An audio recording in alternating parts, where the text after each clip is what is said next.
see the spark behind your eyes tonight, a mind that's racing faster than the light. The questions burn but answers feel so cold. You're carving wisdom out of truths untold. Oh, intelligence, it's a wildfire blaze, burning through the dark in 1,000 ways. It cuts and heals, a double-edged sword, a silent whisper yet a mighty roar. The world that spins but you don't lose your pace. You're finding patterns in the empty space, a puzzle piece that's never quite complete. You're the secret rhythm in a heartbeat. Oh, but the weight it drags you down so low. The higher you climb, the less you know. You're a lantern swinging in a cave so deep, awake in the world where the rest just sleep.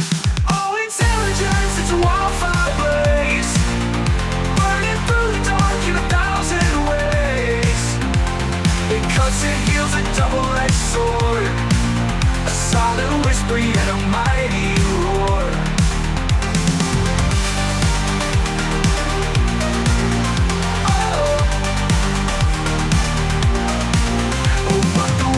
Drags you down so low. The higher you climb, the less you know.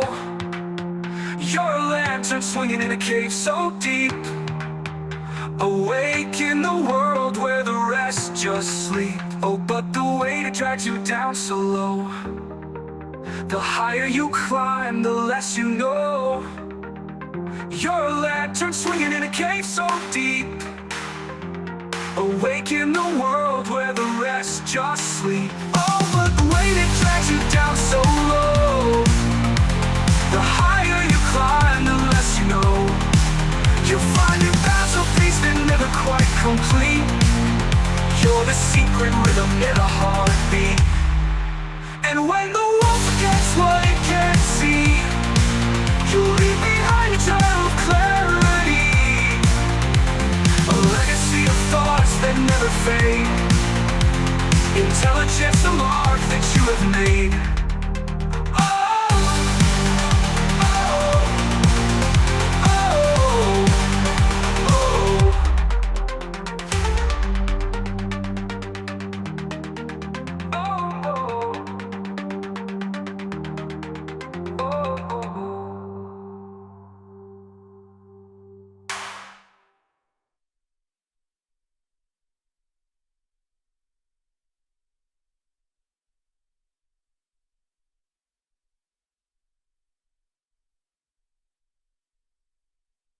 An introductory logic course typically covers the fundamental principles of correct reasoning, equipping students with the tools to analyze arguments and construct sound inferences.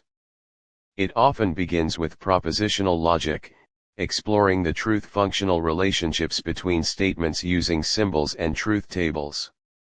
Students then progress to predicate logic, which delves into the internal structure of propositions and the quantification of variables.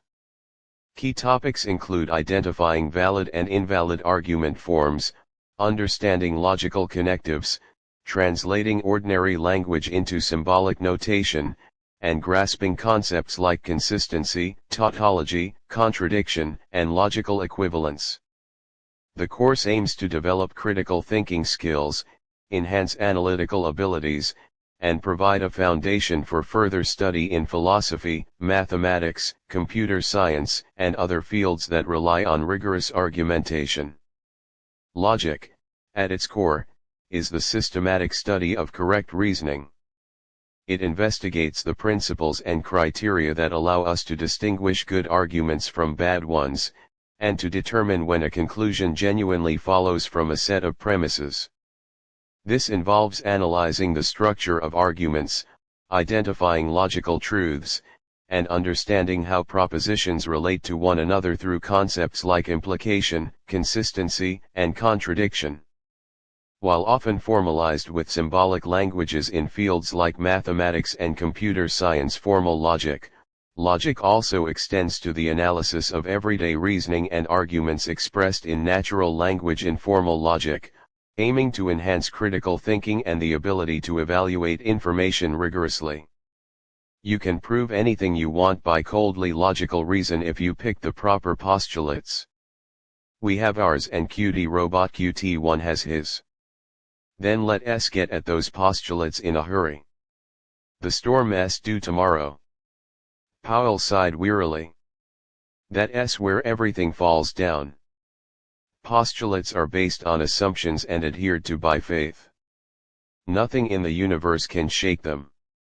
Isaac Asimov, Reason, Astounding Science Fiction, April 1941, p. 43. Collected in I, Robot 1950. Case studies. While logic courses equip students with the tools for rigorous argumentation and analysis, the real-world application of these principles often encounters complexities not always evident in theoretical frameworks. As Isaac Asimov's character aptly notes, postulates are based on assumptions and adhered to by faith. Nothing in the universe can shake them. This highlights a crucial point.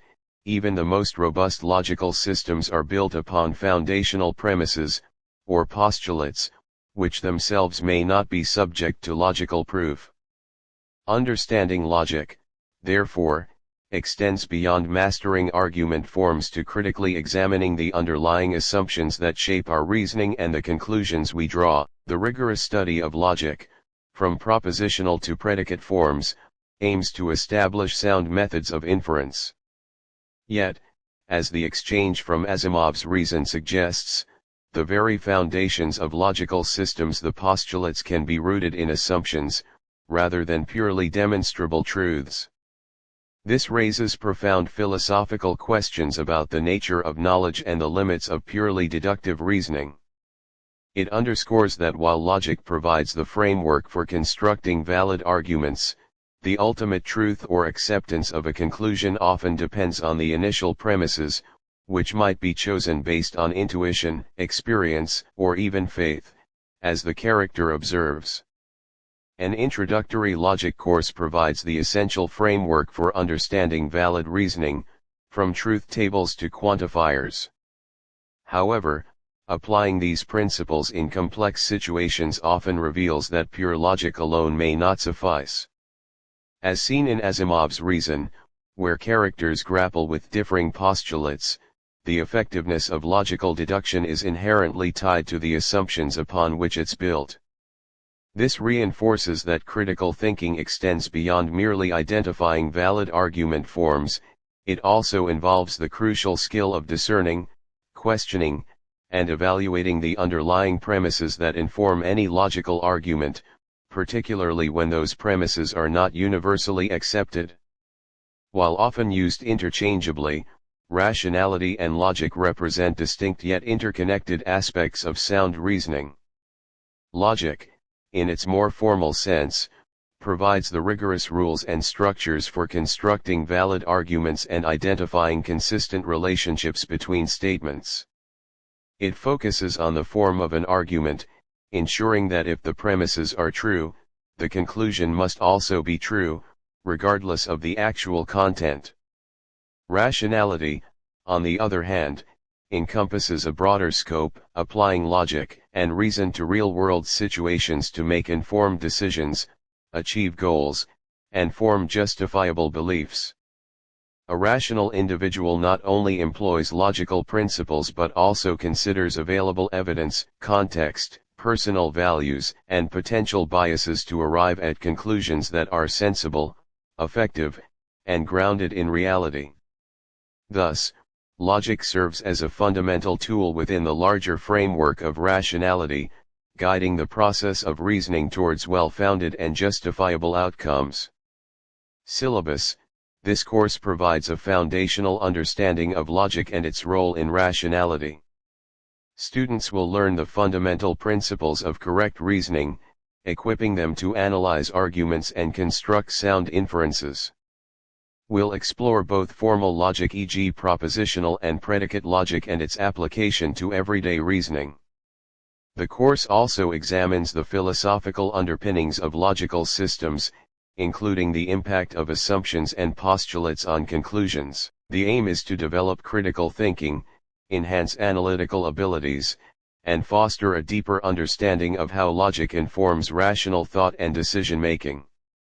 Key topics: propositional logic, truth tables, logical connectives, tautologies, contradictions, consistency, logical equivalence. Predicate logic, quantification, internal structure of propositions, translating ordinary language into symbolic notation. Argument analysis, identifying valid and invalid argument forms. Foundations of logic, the role of assumptions and postulates in logical systems.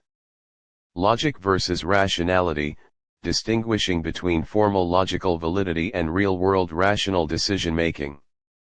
Assessment, final exam. Utility and necessity of logic. It would be a mistake to imagine that, above and beyond what is called the natural logic of sound common sense, the study of the science of logic is absolutely necessary for right reasoning. Men reasoned rightly before Aristotle ever formulated a canon of logic. It was, in fact, by an analysis of such reasonings that he discovered those canons. They could never have been discovered otherwise. Here as elsewhere the art came before the science, theory followed practice.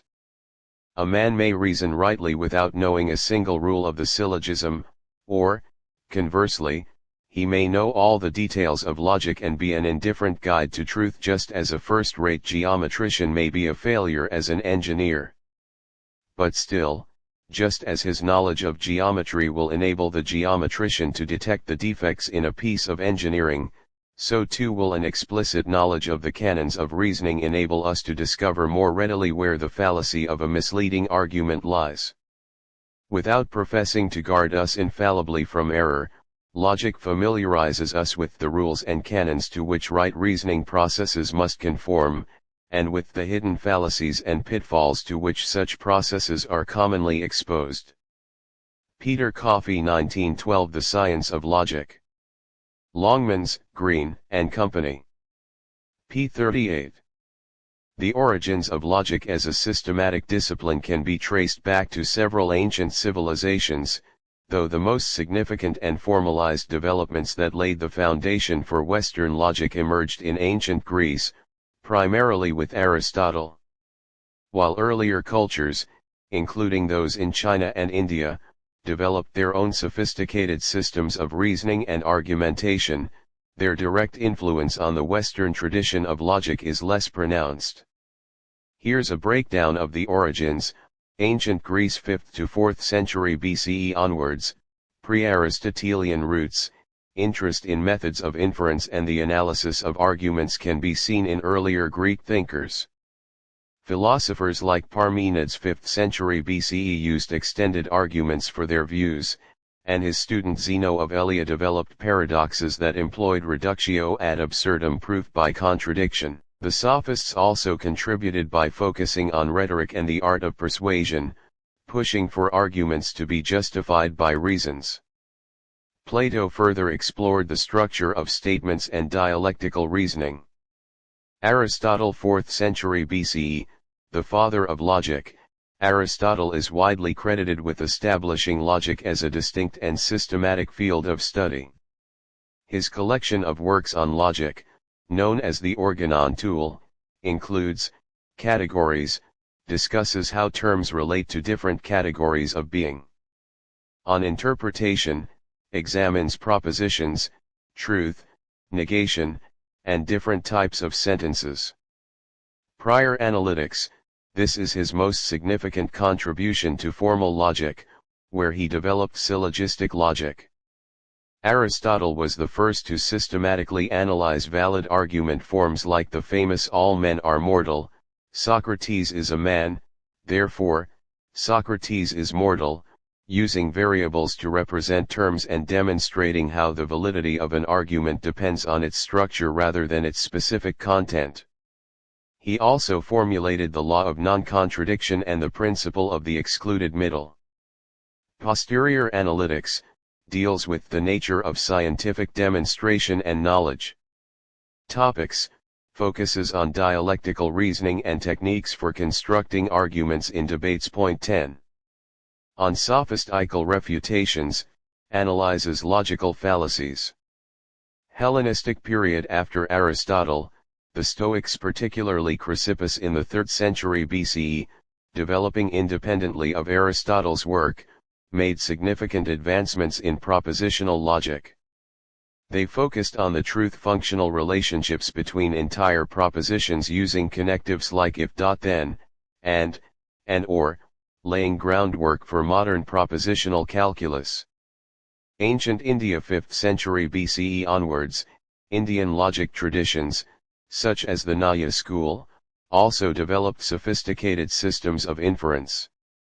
The Nyaya Sutras around 2nd century CE presented a rigid 5-member schema for inference, including a premise, reason, example, application, and conclusion. Buddhist logicians like Dignaga and Tarmakirti 5th to 7th centuries CE further refined Indian logic, exploring concepts like necessary logical entailment.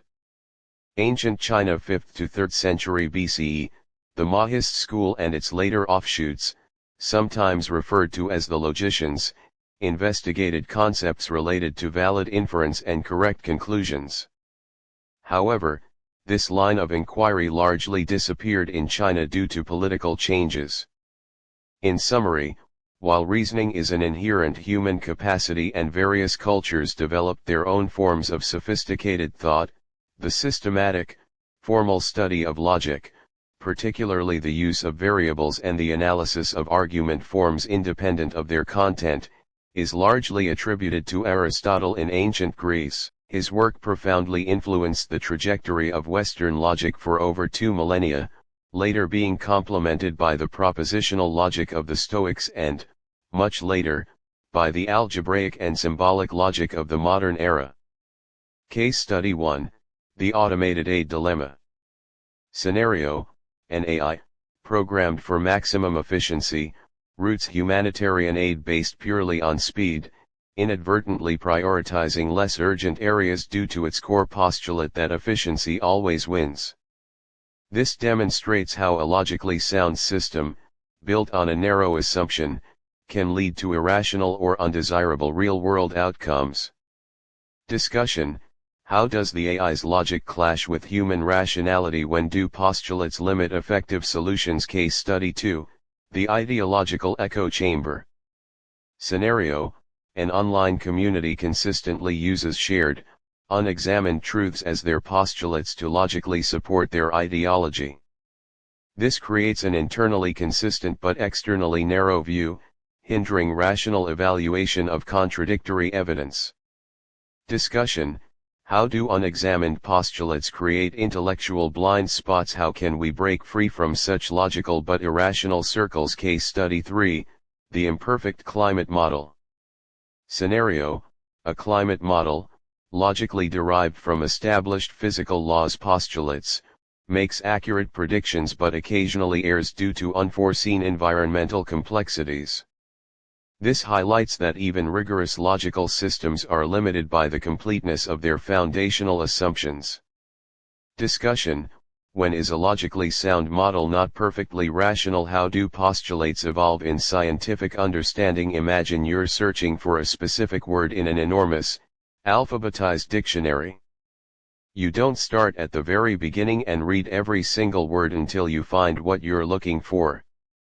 That would take an incredibly long time. Instead, you probably open the dictionary somewhere in the middle. You glance at the words on those pages. Are the words you're looking for located before or after the words you see? Based on that quick check, you then disregard half of the dictionary entirely. You're left with just half of the original problem. You repeat this process. You take the remaining section, open it roughly in the middle again, and once more, eliminate half of what's left. You keep doing this, continually cutting the search space in half with each step.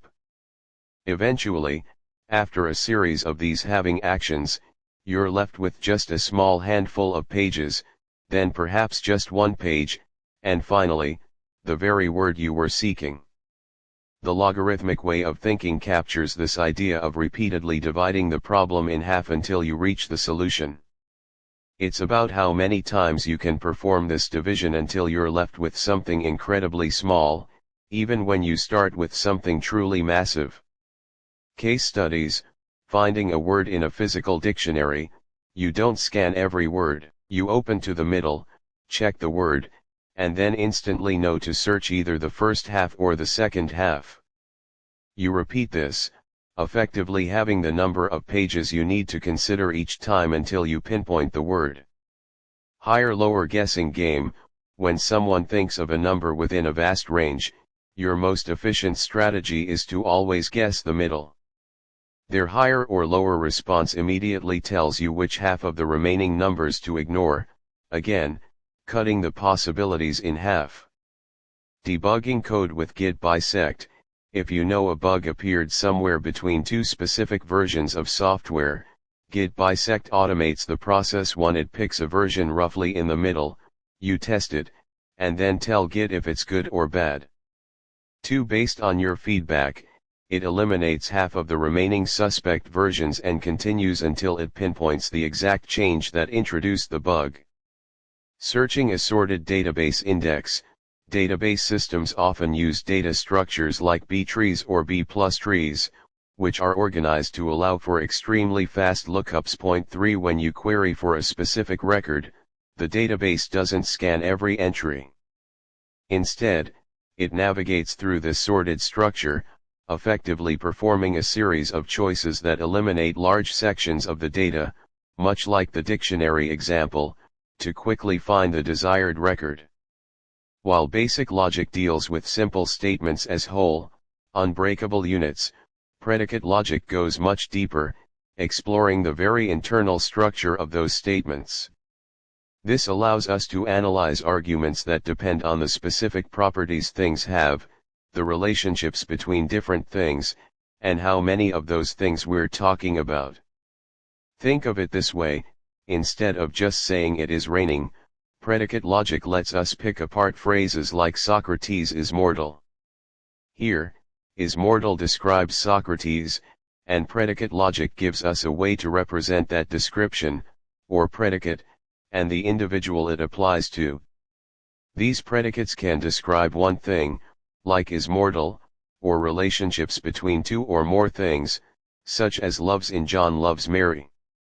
The real strength of predicate logic comes from its ability to talk about general statements using quantification. This is how we express ideas like all of something or some of something. We have a way to say for every single thing, indicating that a property applies universally. For example, we can precisely state all humans are mortal, capturing the idea that mortality is a property of every human. Conversely, we also have a way to say there exists at least one thing, allowing us to express ideas like some students are clever. This captures the notion of existence. The true complexity and power of predicate logic emerge when we learn to translate ordinary language into this symbolic notation, especially when we're dealing with ideas that involve combinations of these general statements. It takes careful thought to unpack a sentence like every student has a favorite teacher versus there is a teacher whom all students admire, as their underlying logical structures are quite different. Understanding these subtle distinctions is vital because they directly impact whether an argument built from such statements is truly sound. This advanced understanding moves beyond simple examples to tackle complex ideas with multiple individuals, relationships, and varying scopes of generality, providing a precise way to analyze statements that would be unclear in simpler logical systems. Case Study 1: The Database Query Dilemma. A large university database contains information on students, courses, and professors, including relationships like enrolls in and teaches. A university administrator needs to generate a report showing, Every student who is enrolled in at least one graduate-level course has a professor who teaches at least one other student enrolled in a different graduate-level course. Task: students must translate this complex English statement into predicate logic symbolic notation, accurately capturing the quantification all students, at least one course, at least one professor, at least one other student, a different course and the internal relationships. Challenge: the nuances of nested quantifiers and ensuring correct variable binding. Assessment focus: the ability to precisely represent complex natural language statements using the tools of predicate logic, demonstrating an understanding of scope and variable relationships. Case Study 2, Proving Software Bug Absence. A software development team asserts, for every module in the system, if that module processes user input, then it has been thoroughly tested for security vulnerabilities. Furthermore, there exists at least one module that processes user input. They want to logically prove the conclusion, therefore, there exists at least one module that has been thoroughly tested for security vulnerabilities. Task: students are given the two premises in predicate logic form and must construct a formal deduction proof using standard rules of inference, e.g. universal instantiation, existential generalization, modus ponens, to derive the conclusion. Challenge: systematically applying rules to show the conclusion necessarily follows, step by step. Assessment focus: demonstrating proficiency in constructing formal proofs in predicate logic, understanding the mechanics of argument validity beyond simple recognition. Case Study 3, The Ambiguous Legal Statute. A new legal statute states, a person is liable for damages if and only if they intentionally cause harm, or they cause harm through gross negligence, and the harm is not purely accidental. A legal team then argues, if someone caused harm that was purely accidental, then they are not liable for damages. Task: students must translate both the statute and the legal team's argument into predicate logic, paying close attention to the scope of not purely accidental and the if and only if connective. Determine if the legal team's argument is valid using either a formal proof or by constructing a counterexample, a scenario where the statute is true but the legal team's conclusion is false. Challenge: unpacking the logical structure of if and only if and the negation of complex conditions, then proving validity or constructing a counterexample. Assessment focus: applying predicate logic to analyze complex conditional statements, rigorously determining argument validity, and constructing models to demonstrate invalidity when applicable. Argument analysis, at a more advanced level, goes far beyond simply recognizing common valid patterns. It's about developing sophisticated methods to definitively prove why a conclusion must follow from its premises, or conversely, how it's entirely possible for the premises to be true while the conclusion is false. It's about moving from intuition to undeniable demonstration. To show an argument is valid, advanced logic uses formal proof systems. These systems provide a set of accepted rules of inference, basic, undeniable logical steps that allow us to move from one statement to another, like knowing that if you have if A then B and you also have A, you can logically conclude B. They also include rules of replacement, which are logical equivalences that allow us to substitute one phrase for another without changing the argument's underlying meaning. Students learn to construct deductions or derivations, which are meticulous, step-by-step sequences of these logically sound inferences. You start with the given premises and, by applying these rules, aim to reach the conclusion. If you can successfully build this chain of reasoning, the argument is proven valid. This isn't just about spotting a pattern, it's about actively constructing the logical pathway that guarantees the conclusion. When dealing with predicate logic, these proofs become even more intricate, requiring additional rules for how we handle those all and some statements. Conversely, Showing an argument is invalid requires a different approach, demonstrating that the conclusion isn't guaranteed. The main way to do this in advanced logic is by constructing a counterexample. For simpler arguments, this might involve showing a situation where all the starting points are true but the ending conclusion is false. For more complex arguments, especially those involving predicate logic, this means building a hypothetical scenario or model.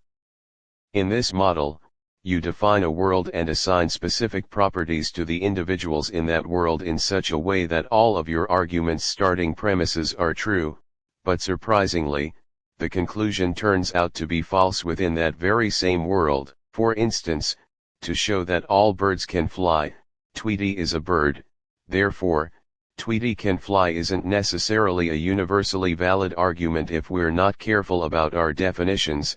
One might imagine a world where birds includes penguins, who, despite being birds, can't fly.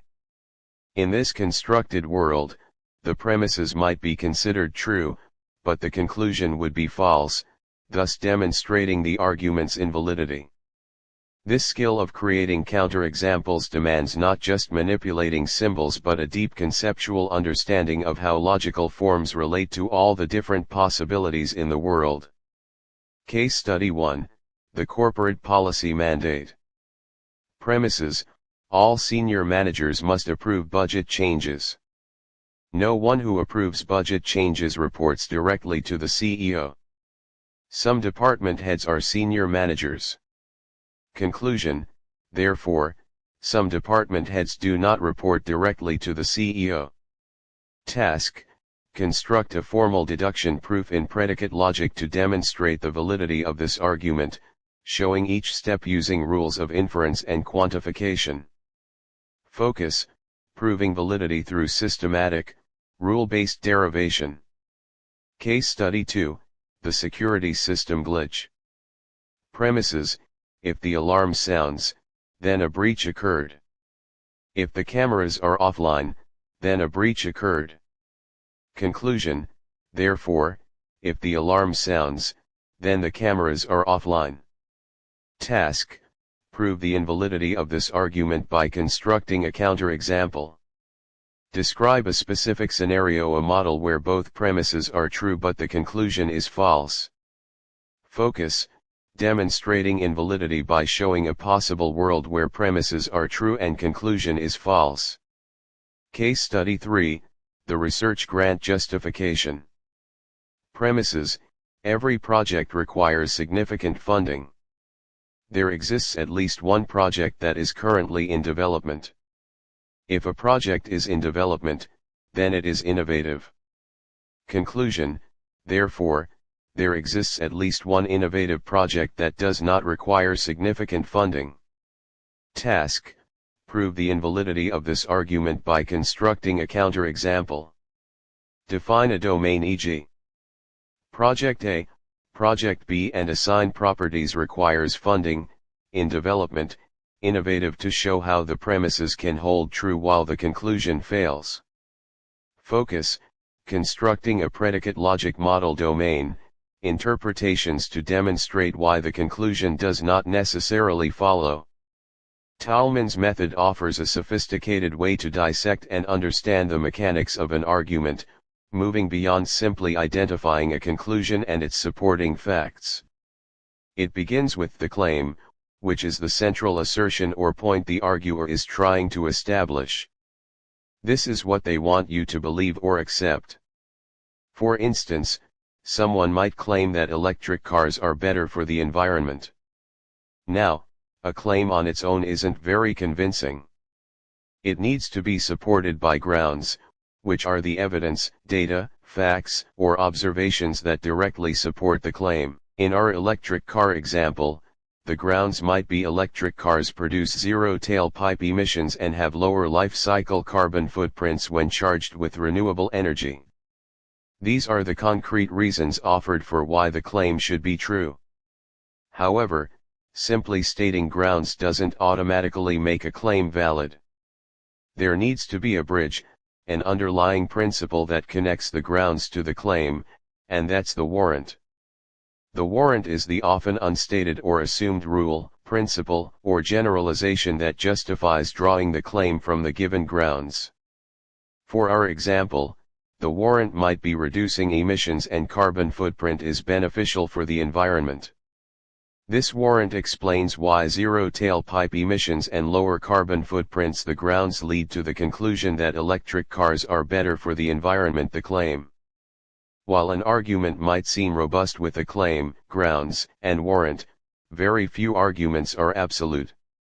This is where the qualifier comes in. The qualifier acknowledges the degree of certainty or the limitations of the claim. It indicates the strength of the claim, using words like probably, likely, sometimes, under most circumstances, or with some exceptions. So, our electric car claim might be qualified as electric cars are generally better for the environment, or electric cars are better for the environment provided they are charged with renewable energy. Furthermore, a strong argument anticipates and addresses potential objections. The rebuttal component addresses these counterarguments or conditions under which the claim might not hold true. This demonstrates a comprehensive understanding of the issue. A rebuttal for our electric car argument could acknowledge that, however, the production of electric car batteries can be resource intensive, and their disposal presents environmental challenges. This acknowledges a valid counterpoint but doesn't necessarily invalidate the initial claim, rather it refines it. Finally, the backing provides additional support for the warrant. If the warrant itself is not universally accepted or needs further bolstering, backing offers evidence, principles, or data to make the warrant more credible. If someone challenged our warrant reducing emissions and carbon footprint is beneficial for the environment, the backing might involve citing scientific consensus on climate change and the impacts of greenhouse gases, essentially providing evidence that the warrant itself is a sound principle. This entire framework allows for a thorough and nuanced evaluation of any argument, revealing its strengths, weaknesses, and underlying assumptions. Case Study 1, a medical diagnosis. Claim: the patient likely has strep throat. Grounds: the patient has a fever, sore throat, and white spots on their tonsils. Warrant: these symptoms are commonly associated with strep throat. Qualifier: the diagnosis is likely, but not certain. Rebuttal: however, viral infections can also cause similar symptoms, and the patient doesn't have a cough, which is typical of many viral infections. Backing: medical textbooks and diagnostic criteria list these specific symptoms as strong indicators for strep throat. Case Study 2, a marketing pitch. Claim: our new smartphone will significantly increase your productivity. Grounds: it features an extended battery life, a powerful new processor, and specialized productivity apps. Warrant: longer battery life, faster processing, and tailored applications directly enable users to accomplish more tasks efficiently. Qualifier: this phone is particularly beneficial for users who frequently work on the go.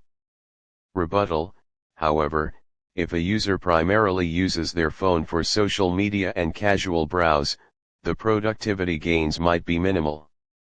Backing: independent tech reviews consistently praise the phone's performance and app ecosystem for power users. Case Study 3, a historical interpretation. Claim: the economic policies of the 1930s significantly prolonged the Great Depression in the United States. Grounds: high tariffs restricted international trade, and government intervention in agricultural markets led to oversupply. Warrant: protectionist policies hinder economic recovery by reducing export markets and stifling market adjustments, while oversupply depresses prices and incomes.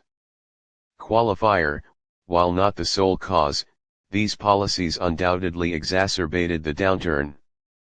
Rebuttal: conversely, some argue that these policies provided necessary stability and relief, preventing an even deeper collapse. Backing, economic theories from the time, like those of Milton Friedman, explicitly detail how such interventions can impede market corrections and prolong recessions. Pragmadialectics views argumentation not just as a debate or a way to persuade, but as a deliberate and cooperative process designed to resolve a difference of opinion. At its core, it considers argumentation to be a rational discussion, where the primary goal is for two or more parties to arrive at a mutually acceptable conclusion regarding a disputed standpoint, purely through the exchange of reasoned arguments. It's about how people manage to move from a state of disagreement to one of agreement or at least a clearer understanding, by adhering to specific, shared standards of reasonableness. Central to this approach is the idea that for a discussion to be truly rational and effective in resolving a dispute, participants must abide by certain procedural rules. These rules aren't arbitrary, they are derived from the very purpose of a critical discussion, to test the tenability of a standpoint. For example, one fundamental rule is that parties must not prevent each other from advancing or doubting standpoints or arguments. This means no shutting down discussion, no silencing opposing views, and no refusing to engage with challenges. Another crucial rule dictates that a party who has advanced a standpoint is obliged to defend it if asked to do so, while the other party is equally obliged to attack it if they wish to challenge it. This establishes a clear responsibility for both claiming and questioning. Furthermore, pragmadialectics emphasizes the rule that arguments must be logically valid or capable of being made valid by making implicit premises explicit. This ensures that the reasoning itself holds up to scrutiny. It also insists on relevance, meaning that arguments must pertain directly to the standpoint being discussed, avoiding irrelevant diversions or emotional appeals. Ultimately, the resolution of the dispute should come from the systematic testing of the standpoint in light of arguments and counter-arguments, leading to a conclusion that is the result of a fair and reasonable exchange, rather than force, manipulation, or rhetoric. It's a normative model for how people should argue to achieve genuine understanding and resolution. Case Study 1, a team meeting dispute. Disagreement. Project lead insists we must launch this feature next week, while developer argues, it's not ready, it's too buggy. Pragmadialectical process ideal. Opening stage. Project lead states standpoint, developer expresses doubt. Argumentation stage. Developer provides evidence of bugs and testing failures grounds. Project lead asks for specific examples or counter-arguments on why the bugs can't be fixed by next week. Testing stage. They jointly evaluate the strength of the bug reports against the pressure of the launch deadline. Concluding stage. They rationally agree the launch must be delayed, or alternatively, the developer commits to a specific fix by a revised, mutually agreed upon date. Violation common. Project lead pulls rank I'm the boss, we launch. This violates the freedom rule, preventing rational discussion. Case Study 2, Public Policy Debate. Disagreement. Proponent argues, we should implement a sugar tax to reduce obesity, while opponent counters, a sugar tax unfairly burdens low-income households. One pragmadialectical process ideal. Opening stage. Both sides clearly state their positions. Argumentation stage. Proponent presents health data, opponent presents economic impact data. Both sides challenge the relevance or sufficiency of the other's evidence. Testing stage. They examine the causal links between sugar tax and obesity reduction, and between sugar tax and disproportionate impact on low-income groups. They might seek common ground or areas of compromise. Concluding stage. They might agree that a sugar tax, if paired with other measures, could be effective, or that alternative policies are more equitable. Violation common. Proponent labels opponent as anti-health or opponent accuses proponent of elitism. These are ad hominem attacks, violating the personal attack rule by shifting focus from the argument to the arguer. Case study 3, academic peer review. Disagreement, author claims, my research proves X, while reviewer responds, your methodology has flaws, therefore X is not proven. Pragmadialectical process ideal, opening stage, author submits paper implicit standpoint, reviewer raises specific methodological concerns doubt. Argumentation stage, reviewer cites specific sections of the paper and scientific principles to back their critique. Author responds by explaining their methodology or offering clarifications rebuttals to the critique. Testing stage, both sides rigorously examine the logical soundness and empirical validity of the methodology and interpretations. Concluding stage, author revises the paper to address valid criticisms, or reviewer acknowledges the author's effective defense, leading to acceptance or rejection based on the strength of the reasoned exchange. Violation common, reviewer dismisses the paper simply because it contradicts their own prior research, rather than offering specific, reasoned critiques. This violates the relevance rule and critical discussion rules. When we delve into the foundations of logic, particularly at an advanced level, it becomes crucial to acknowledge that even the most rigorous and seemingly self-evident logical systems are not built in a vacuum. Instead, they rest upon a set of fundamental, unproven starting points, assumptions and postulates. These are propositions or rules that are accepted as true or valid without requiring further proof within that specific system. They serve as the bedrock upon which all subsequent logical deductions and theorems are constructed. For instance, in classical Aristotelian logic, fundamental laws like the law of non-contradiction, a statement cannot be both true and false at the same time, and the law of the excluded middle, a statement is either true or false, function as implicit postulates. In modern formal systems, we explicitly define axioms and rules of inference that are taken for granted. The profound significance of these assumptions and postulates lies in their ultimate influence over what can be logically proven and what conclusions can be drawn within that system. Change a foundational postulate, and the entire logical landscape can shift, potentially leading to different, yet internally consistent, sets of valid inferences. This concept is vividly illustrated in various branches of mathematics, where different sets of axioms lead to distinct geometries like Euclidean versus non-Euclidean geometries or different number systems.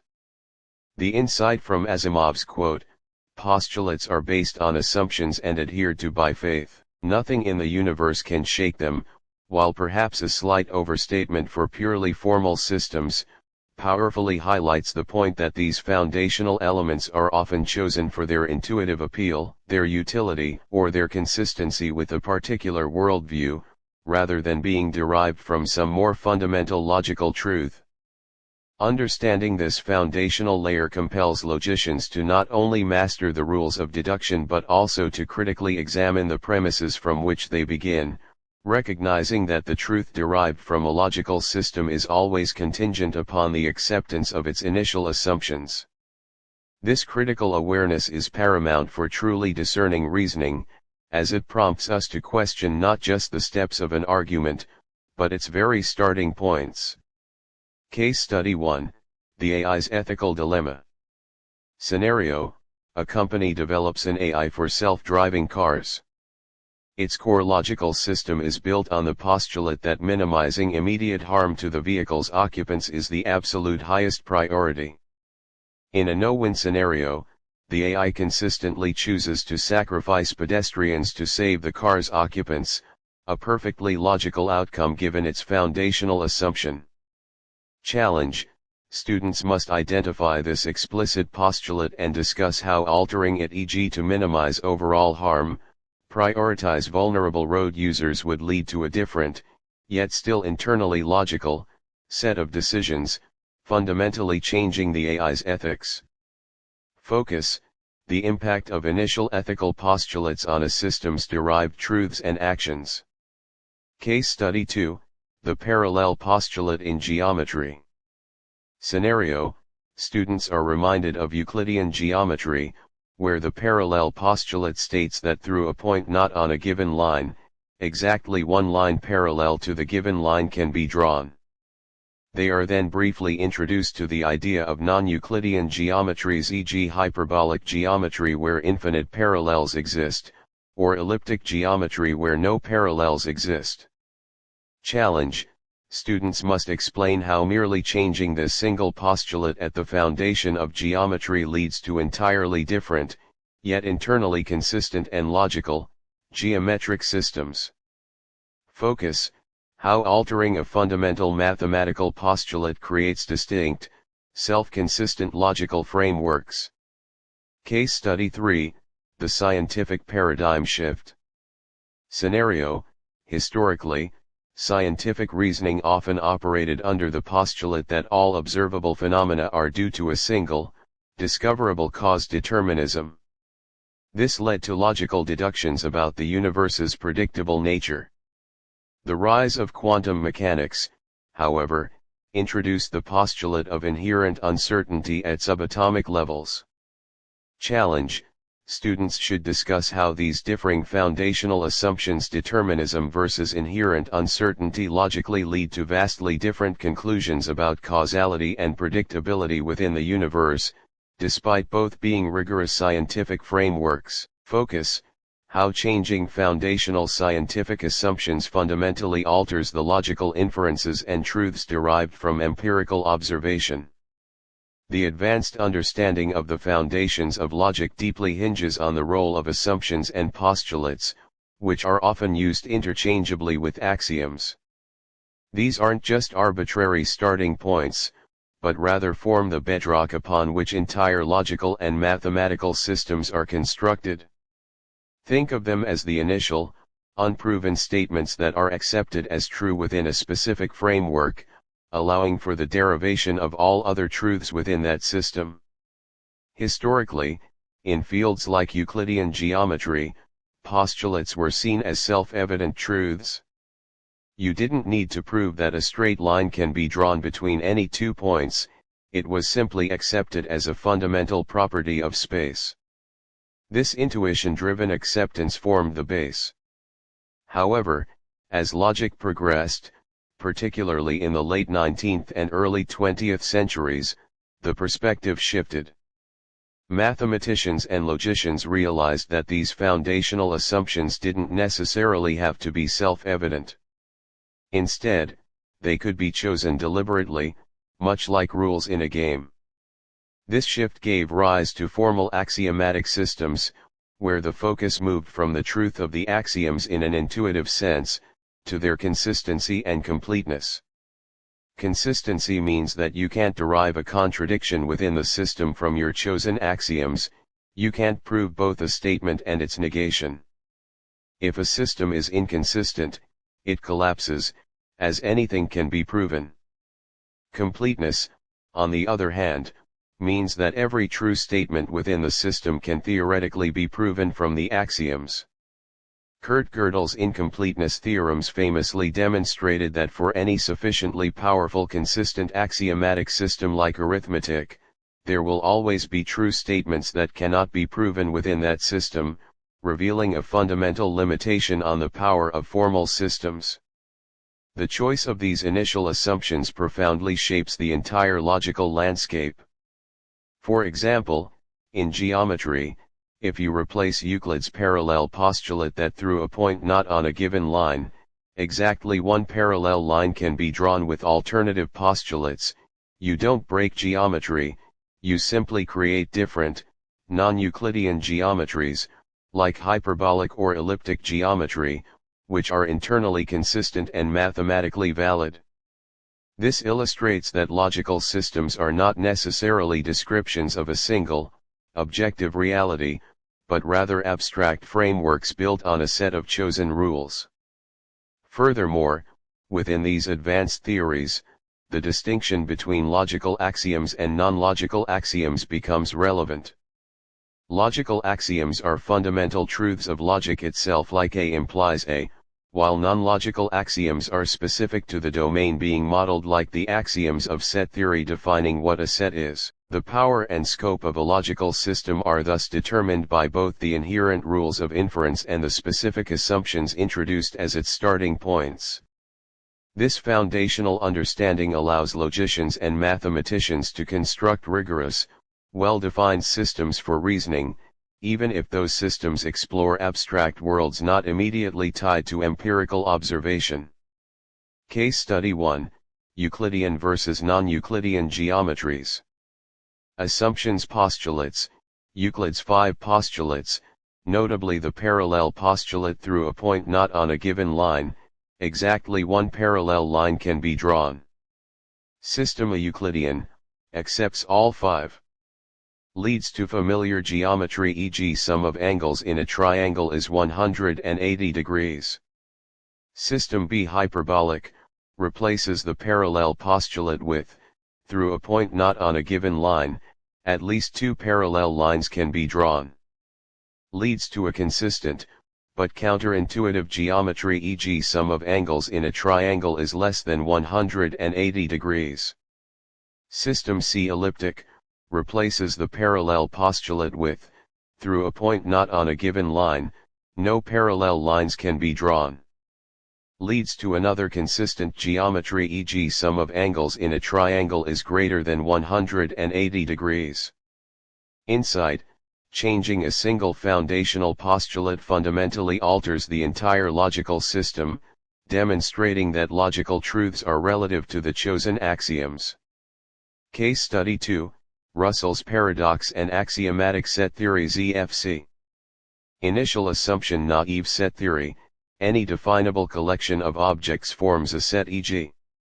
the set of all sets that do not contain themselves. Consequence. Russell's paradox. This seemingly intuitive assumption leads to a contradiction. If such a set exists, does it contain itself or not? Both answers lead to a paradox. This demonstrated the inconsistency of the initial assumption. Revised assumptions. ZFC axioms. Mathematicians developed Zermelo-Fraenkel set theory with the axiom of choice ZFC, a set of carefully chosen postulates that restrict how sets can be formed, e.g. the axiom of separation, which states that a subset can only be formed from an existing set by a specific property. Insight.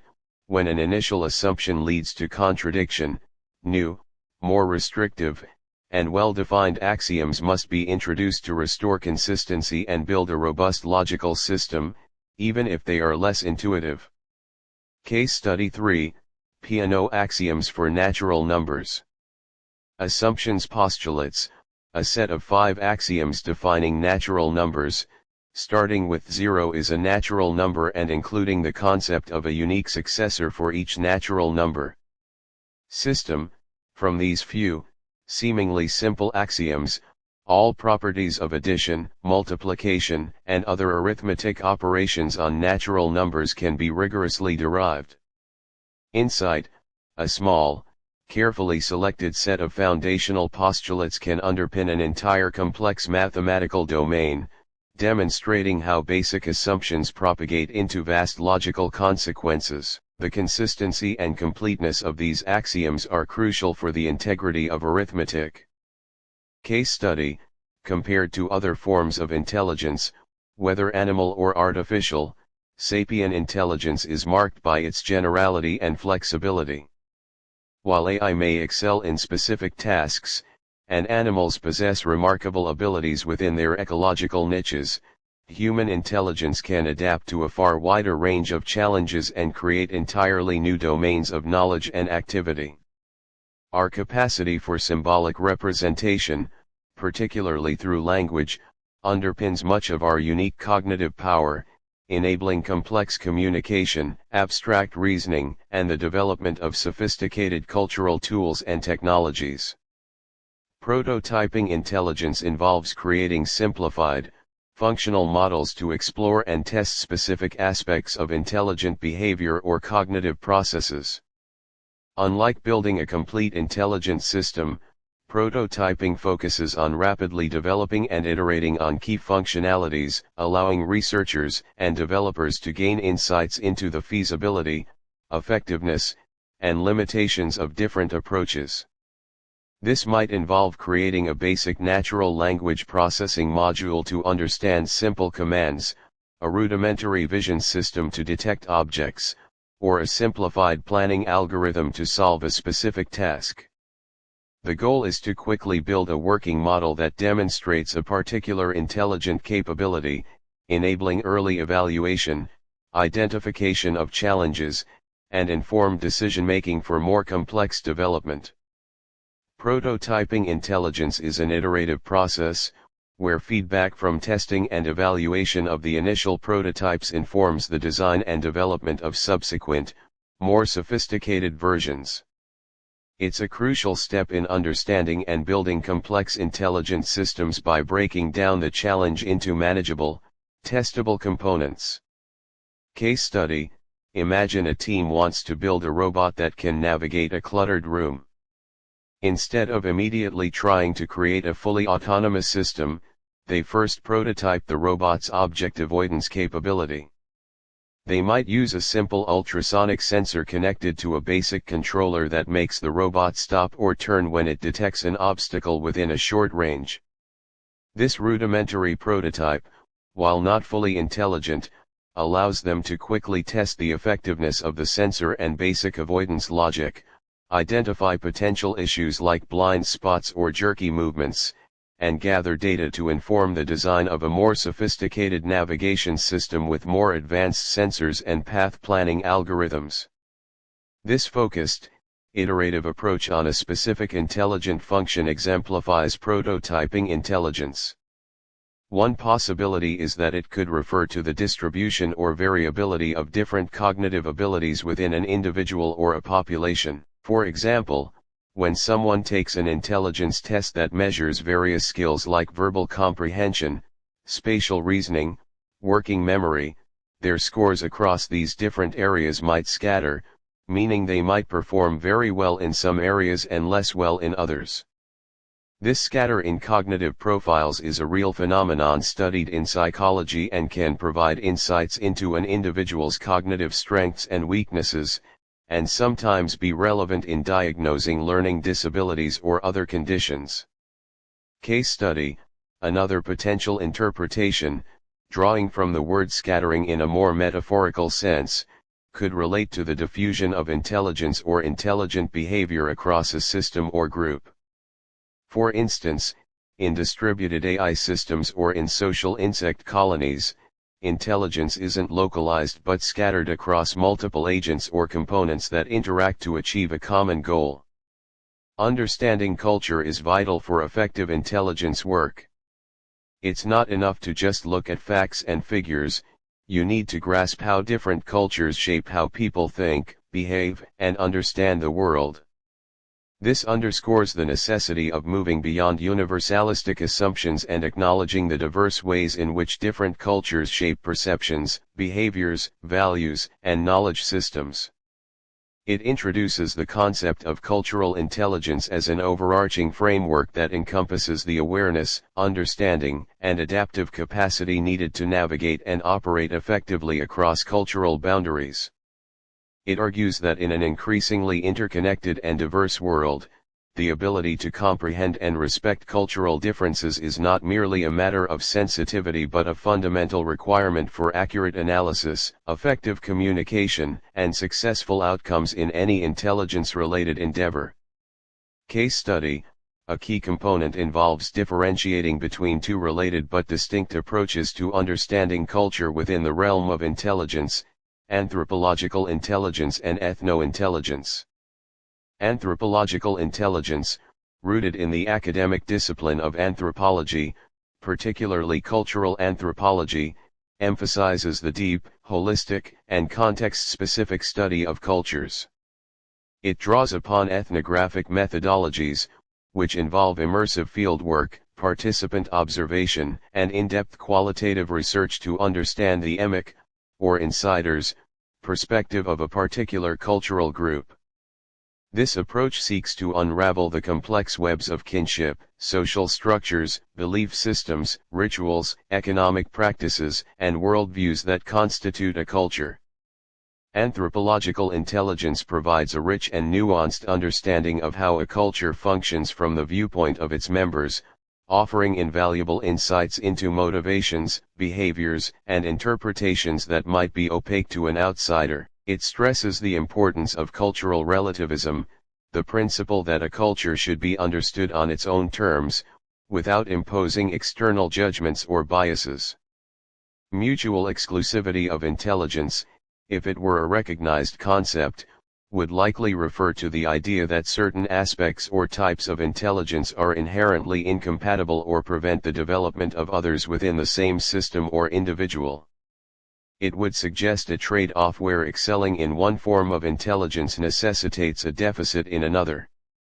Case study, for example, one might speculate about a hypothetical scenario where a system optimized for purely logical, rule-based reasoning might struggle with intuitive, creative problem-solving.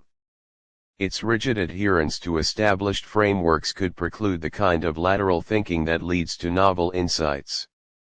In this case, the very strength of its logical intelligence might mutually exclude the development of strong creative intelligence. Signals intelligence, often abbreviated as SIGINT, is a category of intelligence gathering that involves intercepting and analyzing signals, whether they are communications between people known as communications intelligence or comment or electronic signals not directly used in communication known as electronic intelligence or ILINT. This encompasses a wide range of signals, including radio waves, radar emissions, telemetry, and other forms of electronic data transmission. The fundamental goal of SIGINT is to gain insights into the intentions, capabilities, and activities of adversaries or other entities of interest by exploiting their use of electronic systems. This process involves not only collecting these signals but also processing, analyzing, and often decrypting them to extract usable intelligence for decision-makers at various levels, from tactical military commanders to national policy makers. Effective SIGINT requires sophisticated technology for collection and analysis, as well as expertise in areas like linguistics, signal processing, and cryptanalysis. Case study, during the Cold War, the Venona project serves as a compelling, albeit declassified, case study in signals intelligence. The United States and its allies intercepted and attempted to decrypt Soviet diplomatic cables, some dating back to the 1940s. While the decryption process was painstaking and spanned decades, the intelligence gained revealed the identities of numerous individuals within the U.S. government and other Western nations who were secretly working for the Soviet Union. This case demonstrates the power of comment in uncovering espionage activities and provides a historical example of the strategic value of intercepting and analyzing an adversary's communications, even when heavily encrypted. The long-term impact of Venona highlights how persistent SIGINT efforts can yield significant intelligence breakthroughs. An intelligence agency is a governmental body responsible for gathering, analyzing, and exploiting information to support national security, law enforcement, military operations, and foreign policy objectives. These agencies employ a variety of overt and covert methods, including human intelligence spies, signals intelligence intercepting communications, open-source intelligence analyzing publicly available information, and imagery intelligence satellite and aerial imagery. The core functions involve collecting raw data, evaluating its reliability, analyzing it to produce actionable intelligence assessments, and disseminating these findings to decision makers. Intelligence agencies often have specialized roles. Some focus on foreign intelligence, gathering information about other countries, while others concentrate on domestic security, dealing with threats within their own borders like terrorism and espionage. Counterintelligence is another critical function, aimed at thwarting the intelligence efforts of hostile actors. Case study, The structure of an intelligence agency typically involves various directorates or departments specializing in different aspects of the intelligence cycle, such as collection, analysis, operations including covert actions in some cases, science and technology, and support functions. These agencies operate under the oversight of government branches, including the executive and legislative, to ensure legality and accountability. Ethical considerations are paramount due to the sensitive nature of their work, which can involve intrusive methods and significant power. The history of intelligence agencies dates back centuries, evolving from rudimentary spying to sophisticated technological operations in the modern era. Examples of well-known intelligence agencies include the CIA and FBI in the United States, MI6 and MI5 in the United Kingdom, and the Australian Security Intelligence Organisation ASIO and the Australian Secret Intelligence Service ASIS in Australia. Forensic intelligence represents the strategic and tactical use of forensic data to inform law enforcement and intelligence operations. It moves beyond the traditional case-by-case application of forensic science in court by focusing on the patterns, trends, and links revealed by analyzing forensic evidence across multiple cases. This approach aims to provide insights into criminal activities, identify potential suspects, understand crime series, and ultimately prevent future offenses. Instead of solely focusing on the evidentiary value of a single piece of forensic evidence for a specific crime, forensic intelligence aggregates and analyzes data from various forensic disciplines, such as DNA, fingerprints, ballistics, and trace evidence, and combines it with other information like crime reports, witness statements, and open-source data. This holistic view allows investigators to identify connections between seemingly unrelated crimes, track the movement and methods of offenders, and develop a broader understanding of criminal behavior.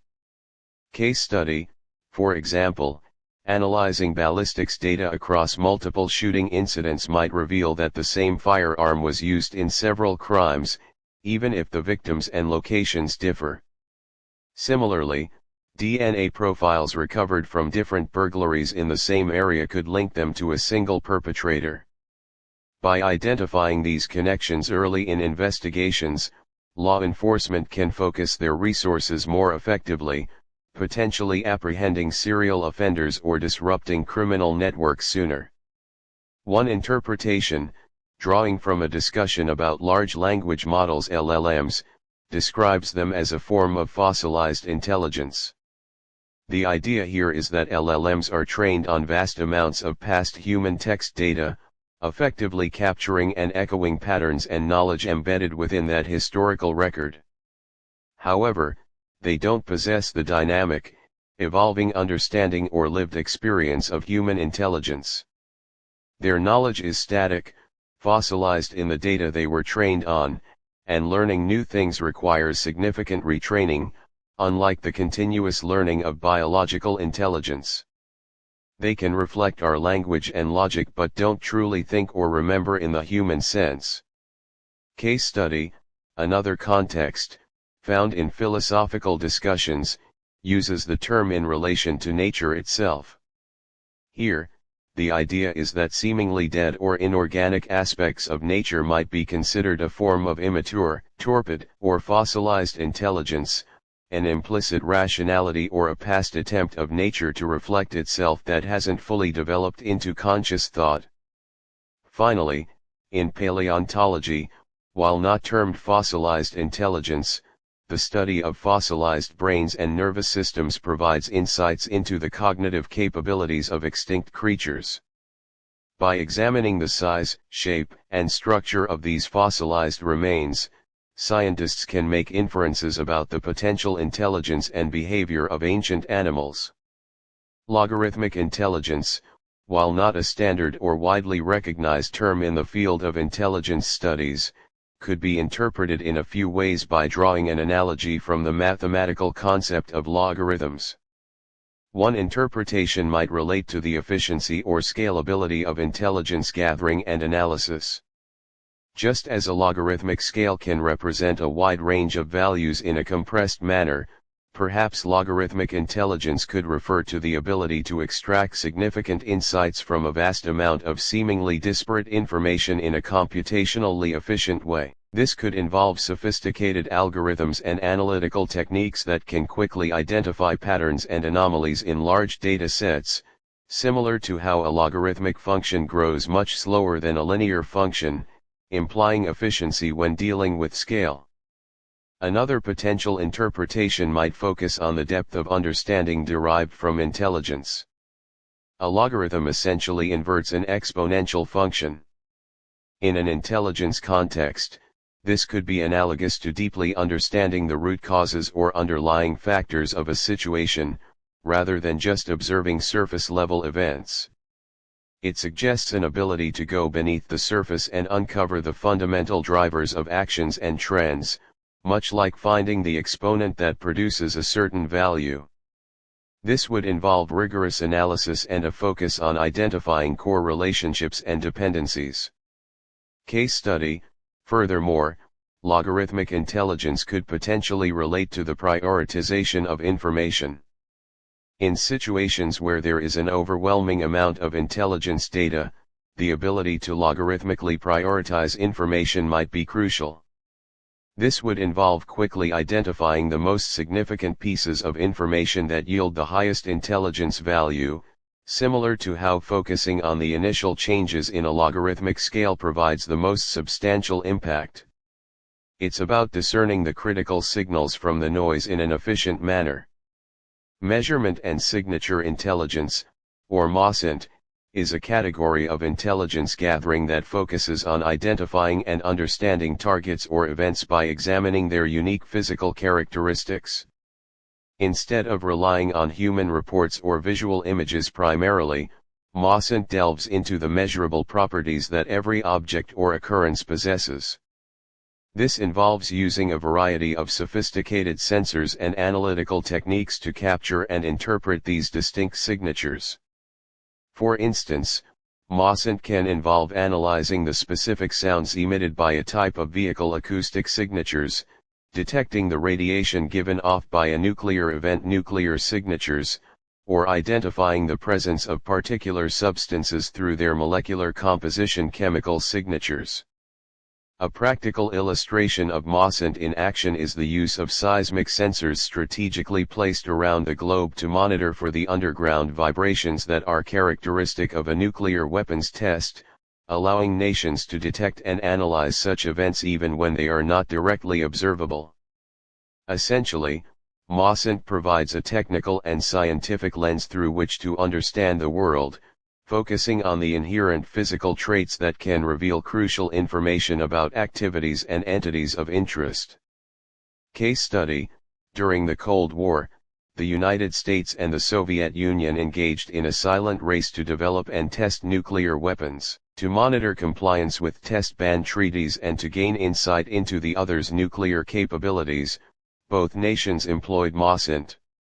A key aspect of this was the use of seismic sensors deployed globally. These sensors were designed to detect and analyze the unique seismic waves generated by underground nuclear explosions. By studying the frequency, amplitude, and travel time of these waves, analysts could not only determine if a test had occurred but also estimate its yield and location, even if the test was conducted deep underground and far away.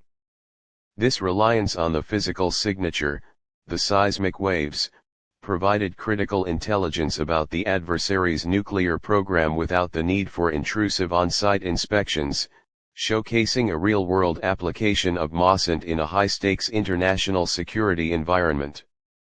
Imagery intelligence, or IMINT, centers on the acquisition and interpretation of visual data captured by diverse platforms such as orbiting satellites, manned aircraft, and unmanned aerial vehicles, commonly known as drones. This form of intelligence relies on the principle that a picture is worth 1,000 words, providing analysts with tangible visual evidence of activities, objects, and locations of interest. For instance, IMENT can involve scrutinizing high-resolution photographs taken from a satellite to identify and track the positioning of military vehicles, aircraft, or naval vessels within a particular geographical area.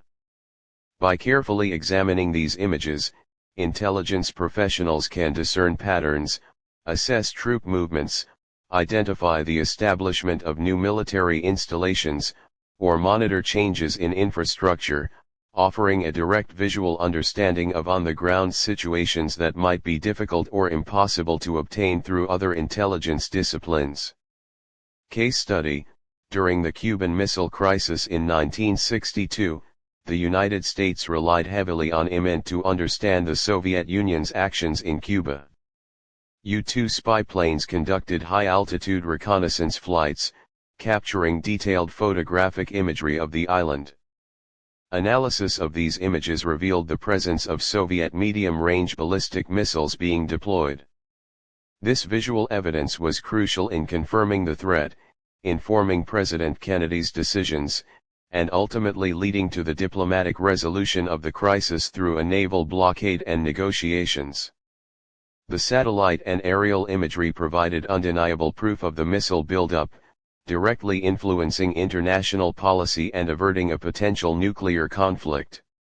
Intelligence synthesis is the multifaceted process of examining, evaluating, and integrating diverse pieces of information to form a cohesive and insightful understanding of a particular subject, situation, or threat.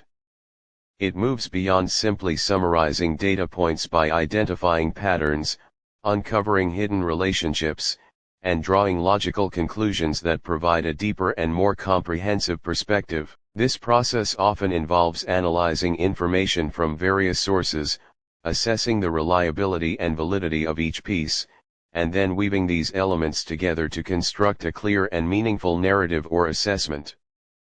Effective intelligence synthesis requires critical thinking, domain expertise, and the ability to connect seemingly disparate pieces of information to generate actionable insights for decision makers. The goal is to transform raw data into valuable intelligence that reduces uncertainty and informs strategic action. Case study: consider a multinational retail company experiencing declining in-store sales across several key markets. They possess a wealth of data, including point-of-sale transactions, website activity, social media sentiment, local economic indicators, and competitor pricing. Intelligence synthesis in this scenario would involve a team of analysts drawing together these disparate data streams. They wouldn't just look at the sales figures in isolation. Instead, they would correlate the declining sales with negative social media trends regarding in-store experiences, identify potential links to competitor promotional activities in specific regions, and factor in local economic downturns impacting consumer spending. By synthesizing this information, they might uncover that the sales decline isn't a uniform issue but is driven by a combination of factors: poor customer service in certain locations highlighted in social media, aggressive competitor discounting in others, and a general decrease in disposable income in specific economic zones. This synthesized intelligence provides a much richer and more nuanced understanding of the problem than simply observing falling sales numbers, allowing the company to develop targeted strategies, such as customer service training in specific regions, localized pricing adjustments to counter competitors, and tailored marketing campaigns that acknowledge the economic realities of different markets, rather than a one-size-fits-all approach. Economic intelligence is the strategic gathering, analysis, and dissemination of information related to economic activities, trends, and developments to inform decision-making and policy formulation by governments, businesses, and other organizations. It goes beyond simply collecting raw economic data. It involves interpreting this data to understand the underlying forces at play, anticipate future scenarios, and assess potential risks and opportunities. The goal is to provide timely and relevant insights that can enhance economic security, improve competitiveness, and support strategic objectives. Economic intelligence encompasses a broad range of information, including macroeconomic indicators like GDP, inflation, unemployment, industry-specific data, market trends, technological advancements, regulatory changes, and the economic activities of competitors and other nations. It also involves understanding the motivations, capabilities, and vulnerabilities of economic actors. Unlike economic espionage, which involves illegal or clandestine methods, economic intelligence primarily relies on legal and ethical information gathering techniques. These can include analyzing open-source information news, academic research, government publications, market research, industry reports, financial filings, and even diplomatic and commercial reporting. Advanced analytical tools and techniques are then applied to synthesize this diverse information into actionable intelligence. For example, a government might use economic intelligence to understand the potential impact of a foreign country's trade policies on its domestic industries, or to identify emerging technologies that could reshape its economy. A business could leverage economic intelligence to assess the viability of entering a new market, understand its competitors' strategies, or forecast future demand for its products. Ultimately, economic intelligence aims to reduce uncertainty and provide a strategic advantage in a complex and interconnected global economy. Case study: consider a national tourism board aiming to revitalize its struggling international visitor numbers post-pandemic. Their raw data includes immigration statistics, airline passenger data, hotel occupancy rates, social media travel trends, competitor destination marketing campaigns, and global economic forecasts. Economic intelligence synthesis would involve analyzing this diverse information to understand why visitor numbers are down. Are specific source markets facing economic hardship limiting travel? Are competitor destinations offering more attractive packages or experiences? Is negative sentiment online deterring potential tourists by correlating declining arrivals from a specific country with a downturn in their national GDP and a rise in unemployment, while simultaneously observing successful campaigns by competitor nations focusing on sustainable tourism? The board gains a deeper understanding. This synthesized intelligence allows them to move beyond generic marketing and develop targeted strategies, focusing marketing efforts on economically resilient source markets, crafting specific sustainable tourism packages to align with global trends, and addressing negative online sentiment through public relations initiatives. This nuanced approach, informed by economic intelligence, is far more effective than simply increasing broad advertising spending. Intelligence forecasting involves the application of structured methodologies and analytical techniques to anticipate future trends, events, and potential scenarios within a specific domain of interest. It's a proactive process that aims to reduce uncertainty and inform strategic decision-making by identifying emerging risks and opportunities. This often involves analyzing historical data, current events, and potential driving forces to develop informed projections about what might happen in the future. The goal is not to predict the future with absolute certainty, but rather to provide a range of plausible scenarios and their potential implications, allowing for better preparedness and proactive responses. Case study: a national energy grid operator in Australia observes a consistent pattern of increased electricity demand during extreme summer heat waves, coupled with a growing adoption of rooftop solar panels. To ensure grid stability and prevent blackouts, they employ intelligence forecasting. Analysts examine historical temperature data, solar energy production trends, population growth projections in urban centers, and the predicted frequency and intensity of future heat waves based on climate models. By synthesizing this information, they forecast a significant increase in peak demand during upcoming summers, but also anticipate periods of high solar energy supply that could strain the grid if not managed properly. This intelligence forecast allows the operator to proactively plan infrastructure upgrades, implement demand response programs to incentivize reduced consumption during peak times, and develop strategies for effectively integrating the fluctuating solar energy supply into the grid, thereby mitigating the risk of widespread power outages.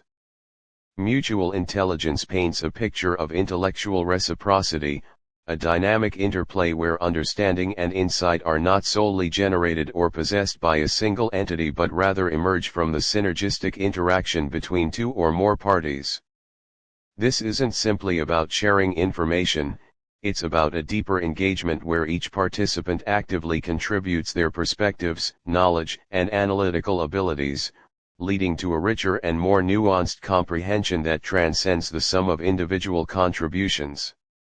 The notion of a two-way street is central here, emphasizing that the process is iterative and mutually beneficial, fostering a cycle of shared learning and enhanced situational awareness.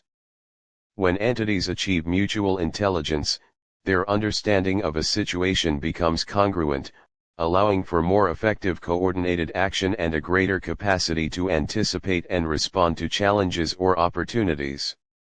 The reciprocal learning aspect further suggests an ongoing evolution of intellectual capabilities, where each party refines their understanding and strategies based on the insights gained from the interaction.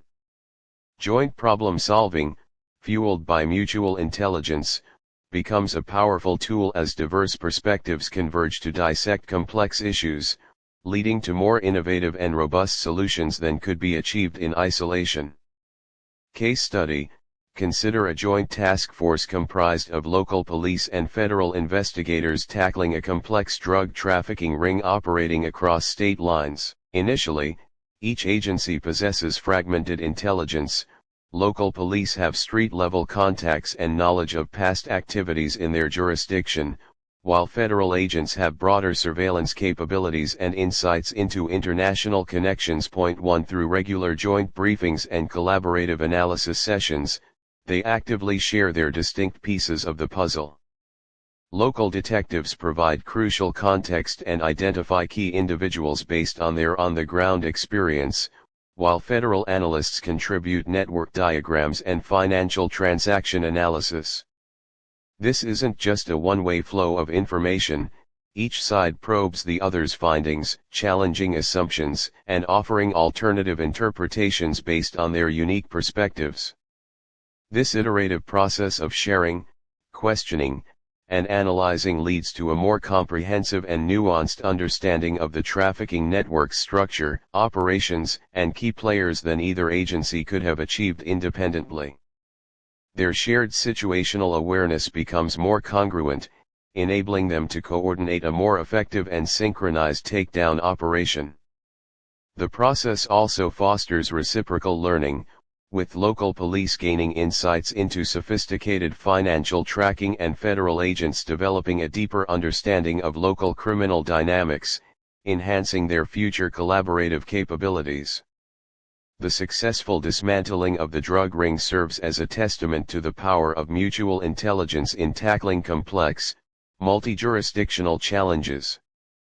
Communicative intelligence, on the other hand, foregrounds the indispensable role of communication in the entire intelligence life cycle, from initial information gathering to the dissemination and application of insights. It posits that intelligence is not a solitary pursuit confined to individual minds or analytical silos but is profoundly shaped and amplified by the quality and nature of communication. Clear and effective information sharing acts as the bedrock of this concept, ensuring that findings are not only accurate but also readily comprehensible and actionable for those who need them. The act of collaborative analysis through dialogue becomes a crucial mechanism for stress testing assumptions, challenging biases, and collectively constructing a more comprehensive and reliable understanding of the available information. Building shared mental models through open communication is essential for fostering alignment and coordinated action within teams or organizations dealing with complex issues.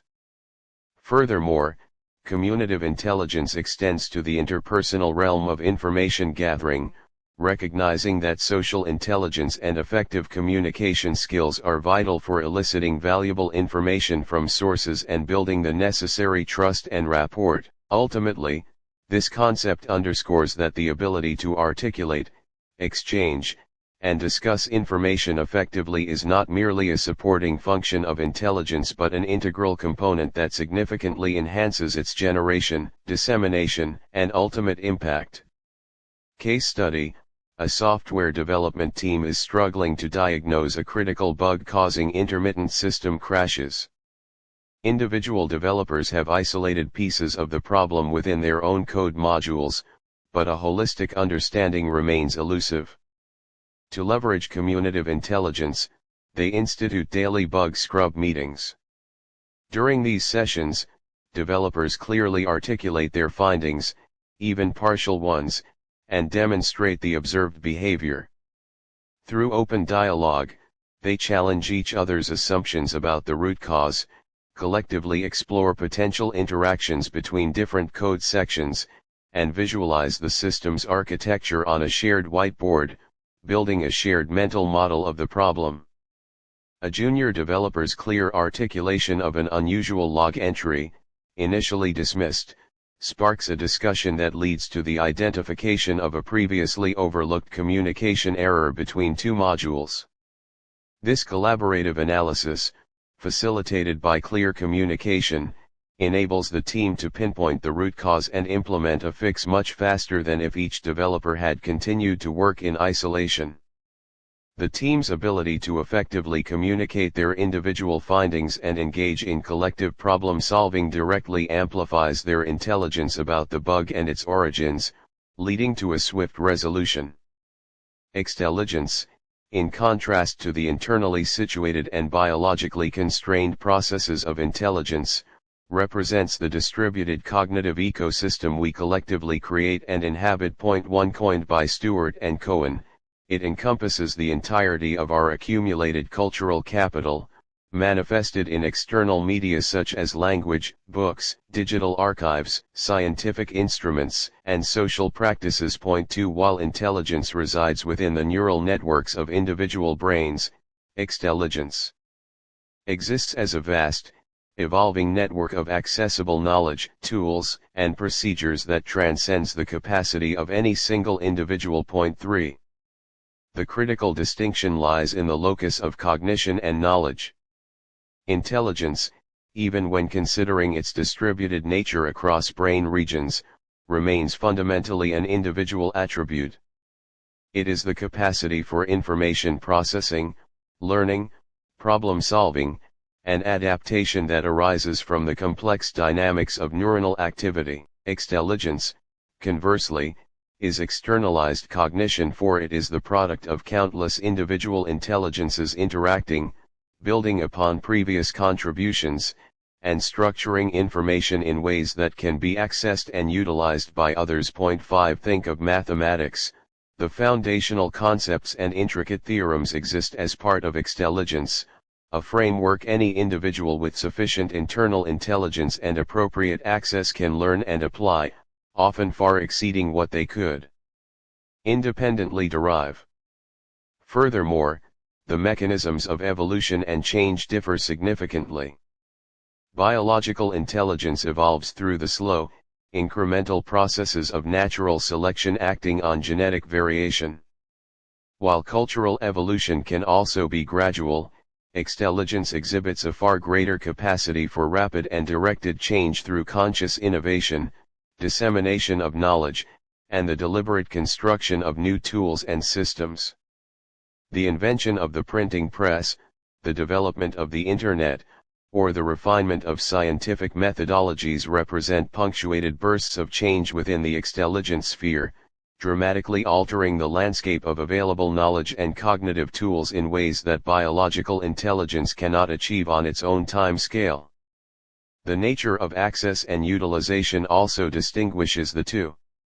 Intelligence is inherently possessed by the individual, though its expression and development are influenced by interaction with the external world, including xtelligence. Point 6 Accessing xtelligence, however, requires specific interfaces and learned skills.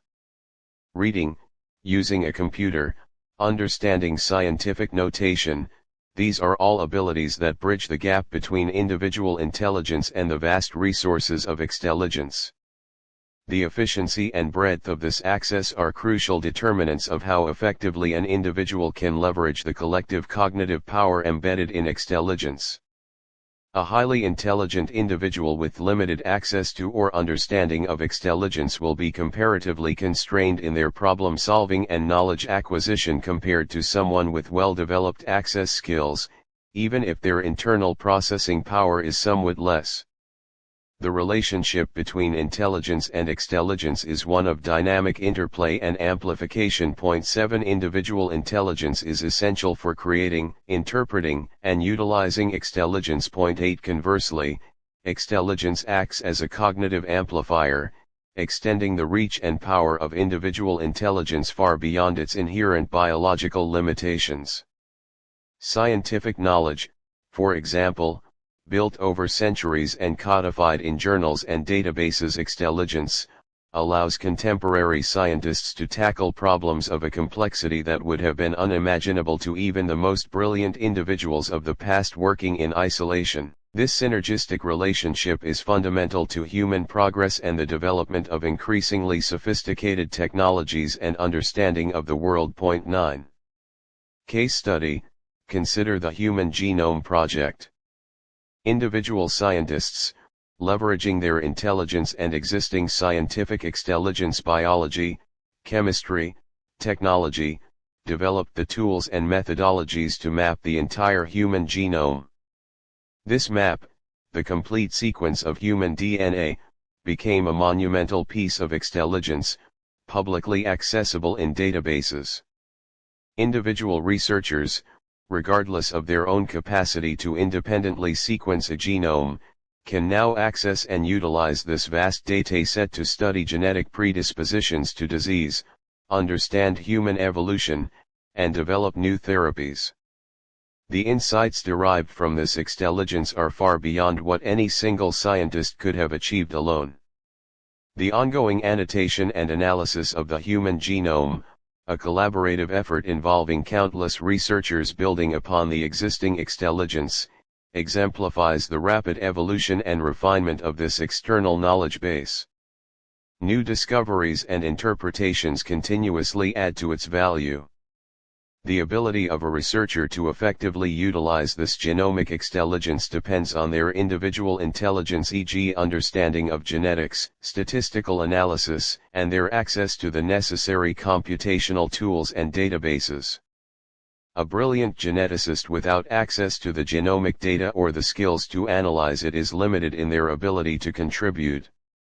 The Human Genome Project demonstrates how collective intelligence, externalized as a comprehensive data set, acts as a powerful amplifier for individual scientific inquiry, driving progress in biology and medicine at an unprecedented scale. Ere long, intelligence transmitted without wires will throb through the earth like a pulse through a living organism. The wonder is that, with the present state of knowledge and the experiences gained, no attempt is being made to disturb the electrostatic or magnetic condition of the earth, and transmit, if nothing else, intelligence. Nikola Tesla. J.O.L.A.L.F Intelligence Personnel Training Program. Final examination. Time allowed, 3 hours. Total marks, 100. Section A, multiple choice questions, 20 marks. Answer all questions. Each question carries 1 mark. 1. Which brain region is most associated with rational intelligence? A. Hippocampus. B. Prefrontal cortex. C. Amygdala. D. Cerebellum. 2. Ethno-intelligence emphasizes A. Universal cultural frameworks. B. AI systems aligned with Western epistemologies. C. Cultural awareness in AI development. D. Ethnographic fieldwork. 3. The blocks world problem is used to contrast a human versus animal intelligence. B. Symbolic AI versus connectionist approaches. C. Emotional versus rational intelligence. D. Open source versus classified intelligence. 4. Howard Gardner's theory proposes A single general intelligence G factor. B. 7 independent intelligences. C. Intelligence as fluid versus crystallized. D. Intelligence based solely on IQ tests. 5. MOSINT primarily involves A. Interpreting satellite imagery. B. Analyzing social media sentiment. C. Detecting nuclear radiation signatures. D. Decrypting coded messages. Section B, short answer questions 30 marks. Answer all questions. Each question carries 5 marks. 1. Distinguish between anthropological intelligence and ethno-intelligence. Provide an example of each. 2. Explain the role of the prefrontal cortex in rational decision-making. Include neurotransmitters in your answer. 3. How does the CHC theory structure human cognitive abilities? Name 2 stratum 2 broad abilities. 4. Describe mutual intelligence using the case study of the Joint Police Federal Task Force.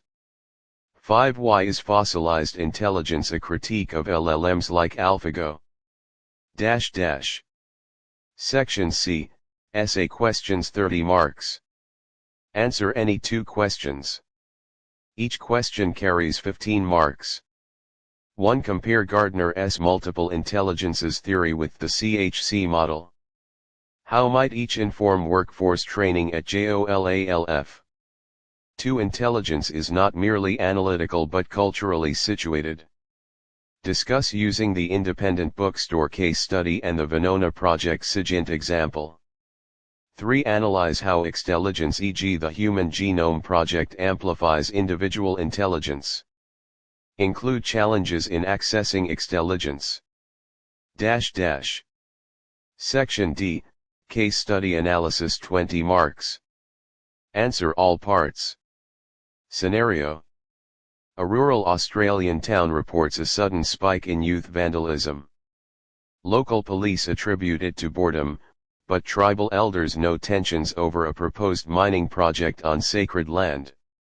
Satellite imagery image shows unauthorized land clearing, while social media analysis reveals hashtags linking vandalism to environmental activism. 1. Identify 3 intelligence disciplines relevant to the scenario and justify their use. 6 marks. 2. How might cultural intelligence improve the response? Reference anthropological versus ethno-intelligence. 8 marks. 3. Propose an intelligence synthesis strategy for policymakers.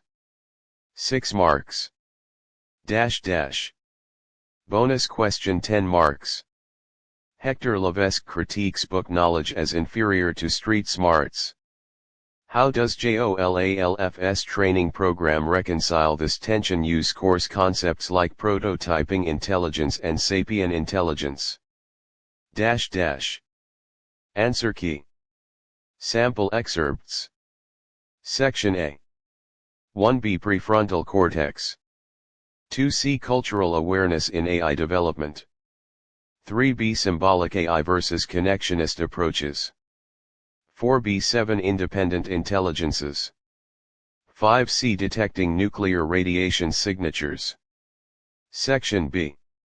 1. Anthropological intelligence uses ethnographic methods for holistic cultural understanding, e.g. studying kinship in a tribe. Ethno-intelligence focuses on culturally aware AI systems, e.g. avoiding bias in training data for non-Western contexts. Section C. Essay 3. Xtelligence, e.g. genomic databases, allows scientists to build on collective knowledge, bypassing individual limits. Challenges include access barriers, e.g. technical skills, paywalls, and misinterpretation without foundational training. Section D. 1. Imment land clearing, SOCMENT social media trends, cultural intelligence sacred land tensions. 2. Anthropological intelligence could contextualize tribal concerns, while ethno-intelligence ensures mining impact assessments respect local epistemologies.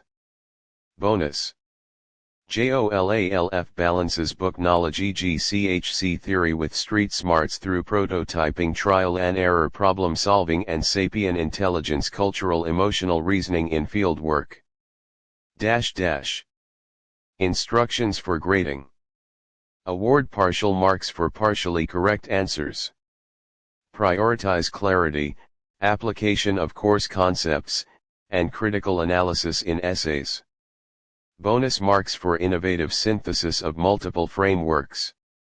This exam assesses foundational knowledge, critical thinking, and real-world application, ensuring readiness for advanced J.O.L.A.L.F operations. Appendix A, Supplementary Resources for J.O.L.A.L.F Intelligence Personnel Training Program.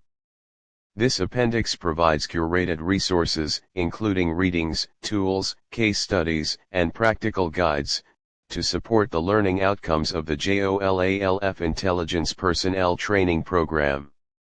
It is organized by syllabus module and includes materials to deepen theoretical understanding, enhance practical skills, and address the balance between book knowledge and street smarts as highlighted by Hector Levesque's critique. These resources are intended to prepare trainees for advanced, specialized training while fostering cultural awareness, analytical rigor, and operational readiness. Module 1, Foundations of Intelligence. Objective: establish a common language and framework for understanding intelligence as a dynamic process of acquiring, processing, and applying knowledge. Recommended readings. Gardner, H. 1983. Frames of Mind, The Theory of Multiple Intelligences. Provides foundational insights into diverse intelligences: linguistic, logical, mathematical, etc., supporting the course's broad view of intelligence. Available through academic libraries or online retailers. American Psychological Association, 1996. Intelligence, Knowns and Unknowns. A seminal report summarizing key debates on intelligence definitions and measurements, referenced in the course for its nuanced perspective. Accessible via APA's online archives, www.apa.org. Levesque, H.J. 2017. Common Sense, The Turing Test, and the Quest for Real AI. Explores the tension between book knowledge and practical intelligence, aligning with the course's bonus question. Available through MIT Press or major bookstores. Online resources. Stanford Encyclopedia of Philosophy, Intelligence. Entry on the Philosophy of Intelligence, covering historical and contemporary debates on its nature and measurement. URL, plato.stanford.edu. Entries: Intelligence. Khan Academy, Introduction to Cognitive Psychology.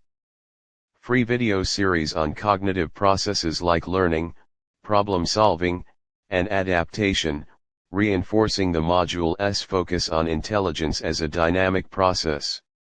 URL, www.khanacademy.org. Practical tools. Mind mapping software, e.g. XMind, Miro. Tools to visualize and organize intelligence concepts, aiding trainees in developing a shared framework. Free versions available at www.xmind.net or www.miro.com. Glossary of Intelligence Terms. A downloadable PDF glossary of key terms, e.g. sapient intelligence, extelligence to standardize language across J.O.L.A.L.F personnel.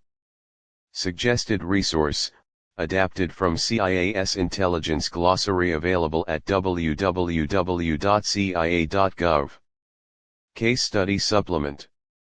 Case Study, The Evolution of Primate Intelligence. A detailed analysis of how social and environmental pressures shaped cognitive development, complementing the course's evolutionary perspective. Source: Byrne, R.W. and Whiten, A. 1988. Machiavellian Intelligence. Oxford University Press. Application: trainees can analyze parallels between primate problem solving and modern intelligence analysis techniques. Module 2, Understanding Human Intelligence. Objective: explore social and rational intelligence, including neurobiological underpinnings and their relevance to intelligence operations. Recommended readings: Goleman, D. 1995. Emotional Intelligence. Introduces social cognition and emotional regulation, key to understanding interpersonal dynamics in intelligence work. Available through major bookstores or libraries. Kahneman, D. 2011. Thinking, Fast and Slow. Explores rational decision-making and cognitive biases, connecting to the neurobiological focus on the prefrontal cortex. Available through Penguin Random House or online retailers. Dehenny, S. 2014. Consciousness and the Brain. Provides insights into the neurobiology of decision-making, focusing on the prefrontal cortex and neurotransmitters like dopamine. Accessible via academic libraries or www.penguinrandomhouse.com.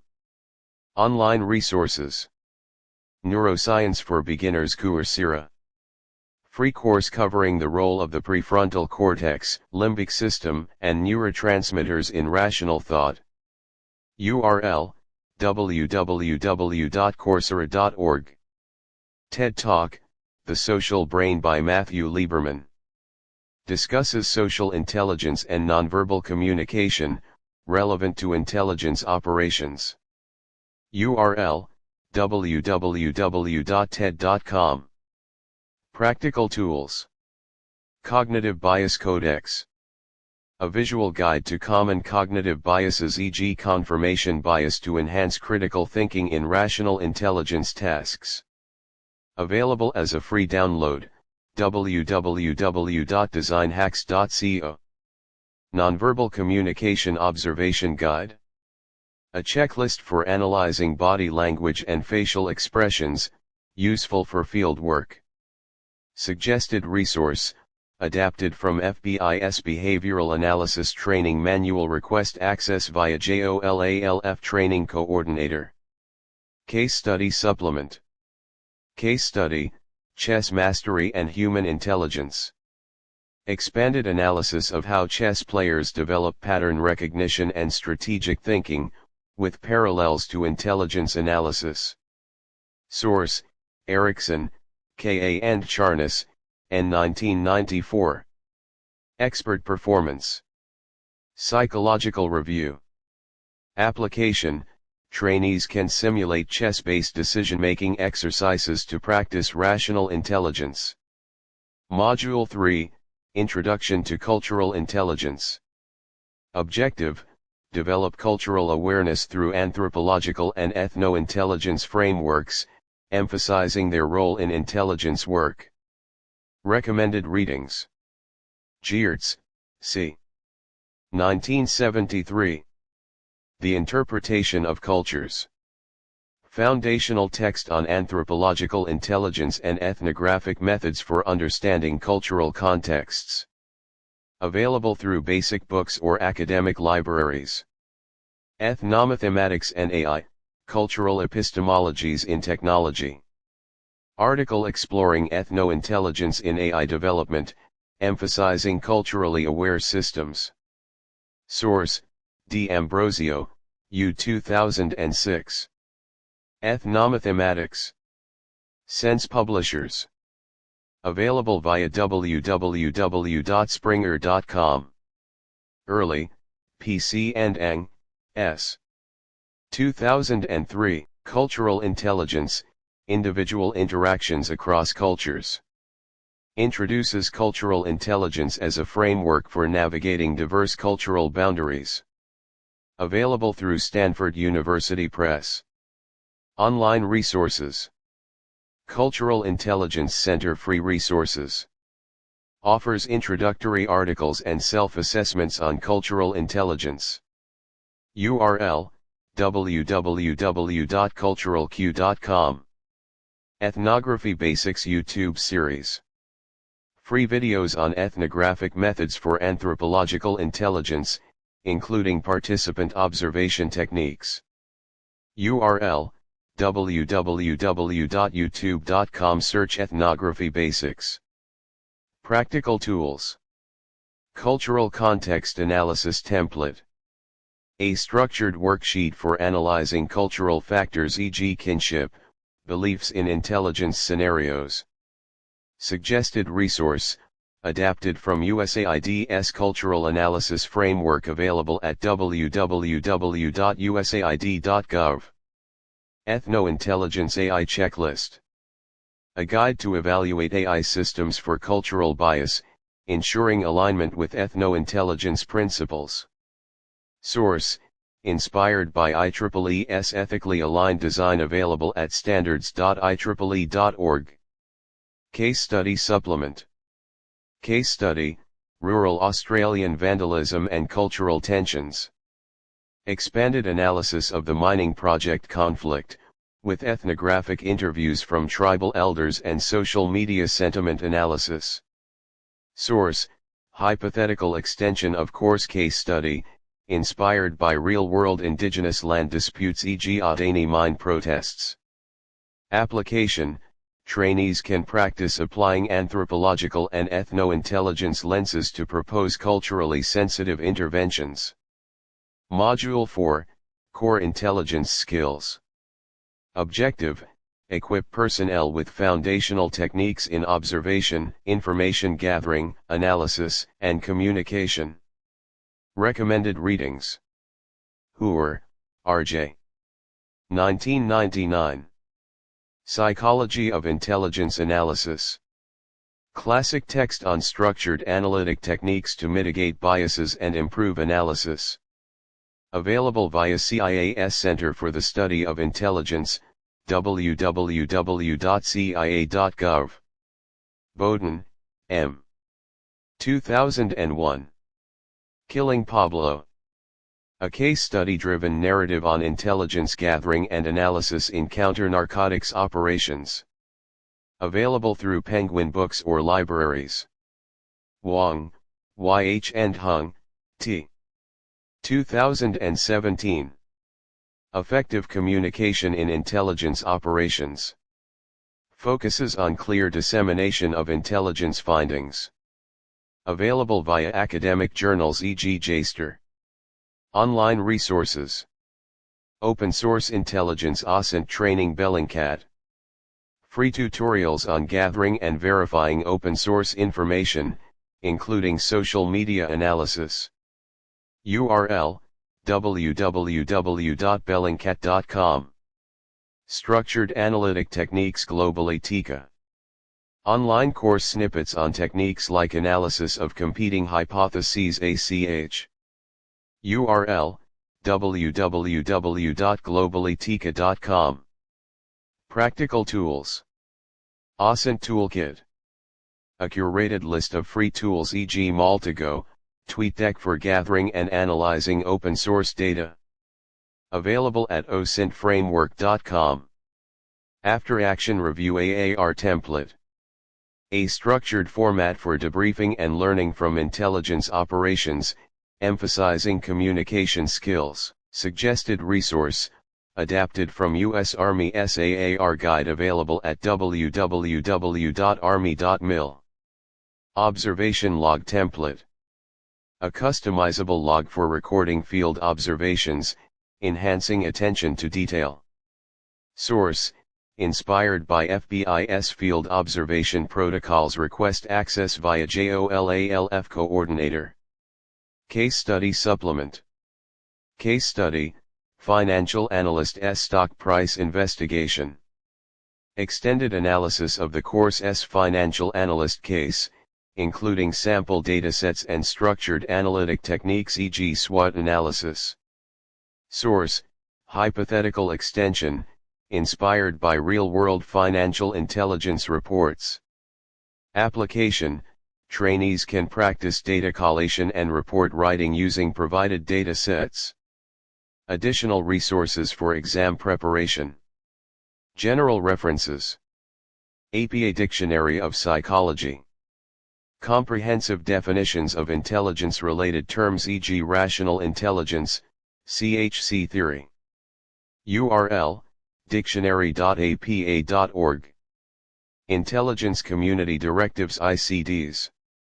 U.S. Intelligence Community Standards for Analysis and Ethics, adaptable for J.O.L.A.L.F context. URL, www.dni.gov. Practice exercises. Blocks World Simulation Online. Interactive tool to explore symbolic AI versus connectionist approaches, reinforcing the course's toy problem case study. URL, search Blocks World AI Simulation on www.github.com. Cultural Scenario Role Play. A group exercise where trainees role-play intelligence analysts resolving the rural Australian vandalism case, practicing cultural intelligence and communication. Facilitator guide available through J.O.L.A.L.F Training Coordinator. Exam preparation guide. Sample questions and answers. A booklet with practice multiple choice, short answer, and essay questions, including model responses for the rural Australian case study. Source, developed by J.O.L.A.L.F instructors, available upon request. Critical Thinking Workbook. Exercises to practice structured analytic techniques, e.g. key assumptions check, red team analysis for essay and case study responses. Source, adapted from Structured Analytic Techniques for Intelligence Analysis by Hoover and Ferson. Addressing Levesque's Critique, Balancing Book Knowledge and Street Smarts. To reconcile Hector Levesque's critique of book knowledge vs. street smarts, the following resources emphasize experiential learning and practical application: field observation training, virtual reality. A VR module simulating intelligence gathering scenarios, e.g. observing a crowded market for suspicious behavior. Suggested platform, www.oculus.com. Search for intelligence training simulations. Prototyping intelligence workshop. A hands-on session where trainees build and test simple intelligence tools, e.g. a basic OSINT scraper, aligning with the course's prototyping intelligence concept. Source, inspired by DARPA's rapid prototyping for intelligence systems. Contact J.O.L.A.L.F coordinator for workshop details. Mentorship program. Pairing trainees with experienced J.O.L.A.L.F operatives for shadowing opportunities, fostering street smarts through real-world exposure. Application, available post-course through J.O.L.A.L.F HR Access instructions. Library access, most readings are available through J.O.L.A.L.F's internal library or public academic databases, e.g. JSTOR, Google Scholar. Online resources, free resources are accessible via provided URLs, some may require J.O.L.A.L.F credentials for premium content. Practical tools, templates and toolkits are downloadable from the J.O.L.A.L.F training portal or public websites as indicated. Restricted materials, resources like FBI or CIA manuals require clearance. Contact the J.O.L.A.L.F training coordinator for access. Notes for instructors. Encourage trainees to use case study supplements for group discussions to enhance collaborative learning. Integrate practical tools, e.g. OSINT toolkit, observation logs into class exercises to bridge theoretical and operational skills. Update online resources annually to ensure relevance, especially for rapidly evolving fields like ethno-intelligence and OSINT. This Appendix A provides a robust set of resources to support the J.O.L.A.L.F training program's objectives, ensuring trainees develop a solid foundation in intelligence theory and practice. It addresses the course's strengths comprehensive framework, cultural focus, and mitigates weaknesses limited hands-on components by offering practical tools and experiential learning opportunities. For further customization or additional resources, contact the J.O.L.A.L.F Training Coordinator. Appendix B, Enhancements for a 5.5 J.O.L.A.L.F Intelligence Personnel Training Program. This appendix outlines strategic enhancements to the J.O.L.A.L.F Intelligence Personnel Training Program to achieve a 5.5 rating. It addresses gaps in depth for complex topics, e.g. logarithmic intelligence, mutual exclusivity, and the need for more robust hands-on training. The enhancements include new practical modules, immersive simulations, deepened theoretical explorations, and refined assessments, ensuring trainees develop both a comprehensive theoretical foundation and operational proficiency. These additions align with the program's goal of providing a common language, shared framework, and fundamental skills for effective intelligence work. One new module, Advanced Intelligence Concepts. Objective: deepen understanding of complex and emerging intelligence concepts to provide a more robust theoretical foundation. Module 5, Advanced Intelligence Concepts. Subtopics: Logarithmic Intelligence, explore the concept as a metaphor for efficient information prioritization and deep causal analysis. Includes case studies on data compression in SIGINT and pattern recognition in large data sets. Mutual exclusivity of intelligence, examine potential trade-offs between cognitive abilities, e.g. logical versus creative intelligence using neurobiological and AI perspectives. Includes simulations of competing cognitive strategies. Fossilized intelligence in AI, analyze limitations of static AI systems, e.g. LLMs like AlphaGo versus dynamic human intelligence, with hands-on exercises comparing AI and human problem solving. Extelligence applications, deep dive into leveraging external knowledge systems, e.g. databases, cultural archives for intelligence synthesis, with practical exercises on accessing and interpreting extelligence. Duration, 10 hours split into 5 2-hour sessions. Learning outcomes, articulate and apply advanced concepts like logarithmic intelligence in operational contexts. Evaluate trade-offs in cognitive and AI systems to enhance analytical strategies. Utilize extelligence resources to amplify individual intelligence in real-world scenarios. Resources, reading, Russell, S. and Norvig, p. 2020. Artificial Intelligence, a Modern Approach chapter on AI limitations. Available via Pearson. Tool, Jupyter Notebook tutorials for data analysis, e.g. Python for pattern recognition. Available at www.jupyter.org. Case Study, Analysis of DARPA's Cyber Grand Challenge to explore AI limitations and logarithmic prioritization in cybersecurity intelligence. Rationale, this module addresses the depth gap by providing structured exploration of complex topics, ensuring trainees can handle nuanced concepts in specialized roles. It bridges theory and practice through hands-on data analysis and case studies. 2 immersive practical training components. Objective, enhance street smarts through hands-on, experiential learning to complement theoretical knowledge. Practical training additions. Simulation-based field exercises, scenario, urban intelligence operation. Trainees participate in a simulated urban environment, virtual or physical, to practice observation, information gathering, and cultural intelligence. Example, identifying suspicious activity in a marketplace while navigating cultural nuances, e.g. interpreting nonverbal cues in a diverse community. Tool, VR platform, e.g. Oculus Rift with custom J.O.L.A.L.F scenarios. Available via www.oculus.com. Duration, 8 hours to 4-hour sessions. Scenario, SIGINT and IMINT integration. Trainees analyze mock intercepted communications SIGINT and satellite imagery IMINT to track a hypothetical target. Includes decoding basic encrypted messages and interpreting visual data for actionable intelligence. Tool: open source SIGINT simulator e.g. GNU Radio and IMINT analysis software e.g. QGIS.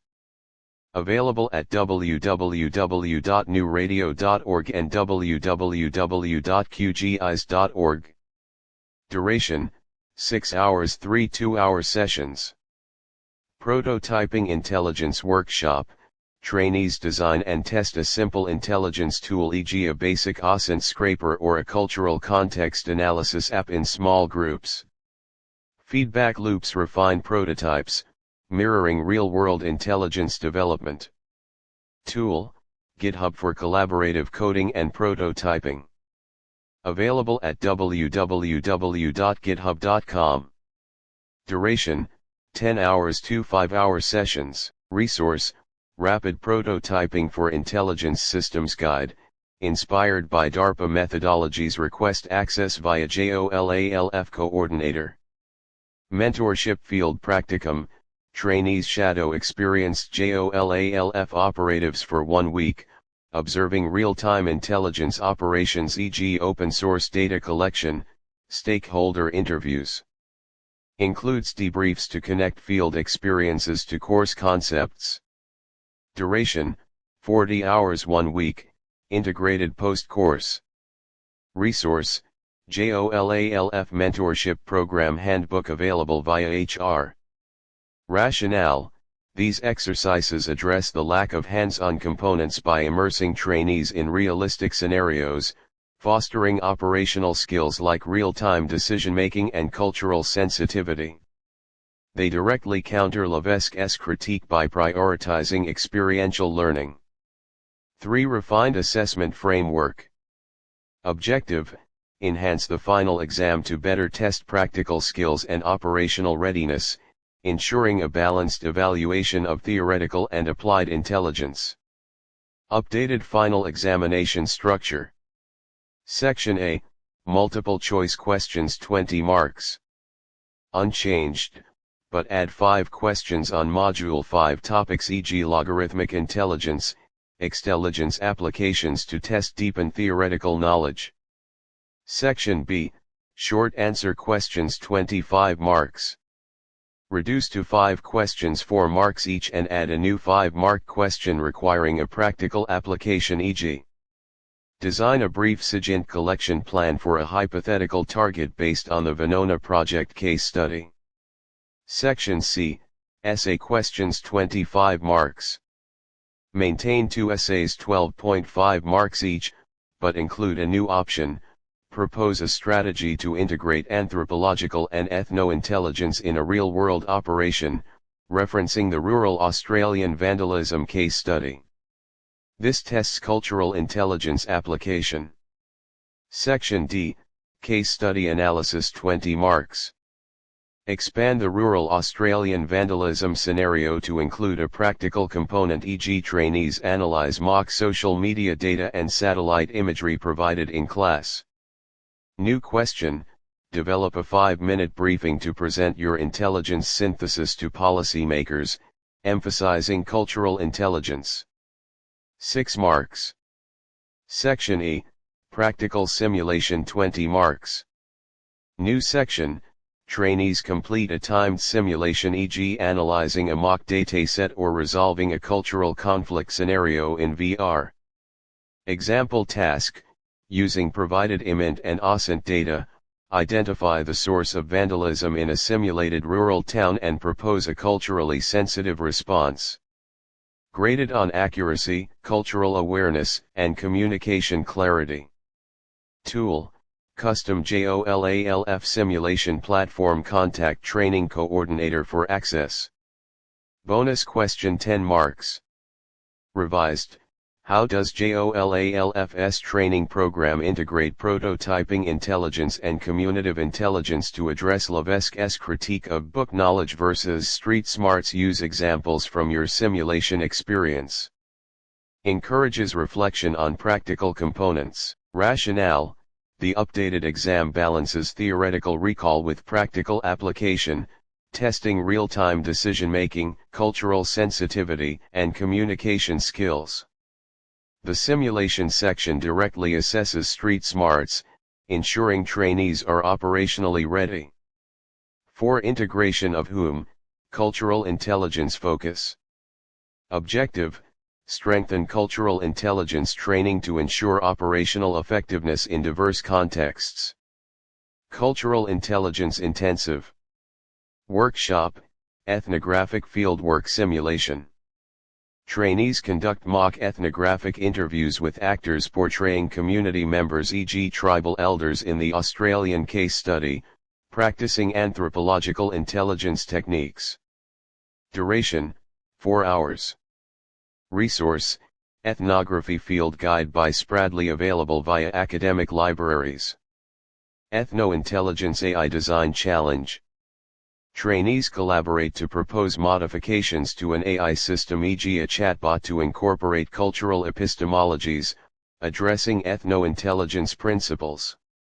Tool: AI Design Sandbox, e.g. TensorFlow Playground. Available at www.tensorflow.org. Duration: 6 hours. Rationale: these additions deepen cultural intelligence by providing practical experience in ethnographic methods and AI cultural awareness, critical for modern intelligence operations. 5. Program evaluation and feedback mechanism. Objective: ensure continuous improvement and alignment with operational needs. Enhancements. Post-course feedback survey. Trainees complete a survey evaluating the balance of theoretical and practical components, with specific questions on simulation effectiveness and concept depth. Tool: SurveyMonkey, available at www.surveymonkey.com. Operational feedback loop. Graduates provide feedback after 6 months in the field to assess the program's relevance to real-world tasks. Resource: J.O.L.A.L.F Alumni Network Database. Contact HR for access. Rationale: feedback ensures the program evolves to meet operational demands, maintaining its 5/5 quality.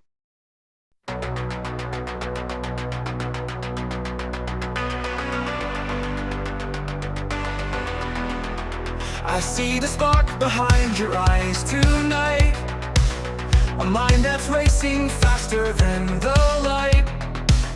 The questions burn, but answers feel so cold. You're carving wisdom out of truths untold. Oh, intelligence, it's a wildfire blaze, burning through the dark in 1,000 ways. It cuts and heals, a double-edged sword, a silent whisper yet a mighty roar.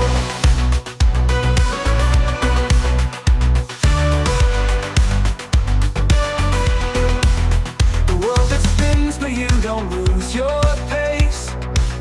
You're finding patterns in the empty space, a puzzle piece that's never quite complete. You're the secret rhythm in a heartbeat. Oh, but the weight, it drags you down so low.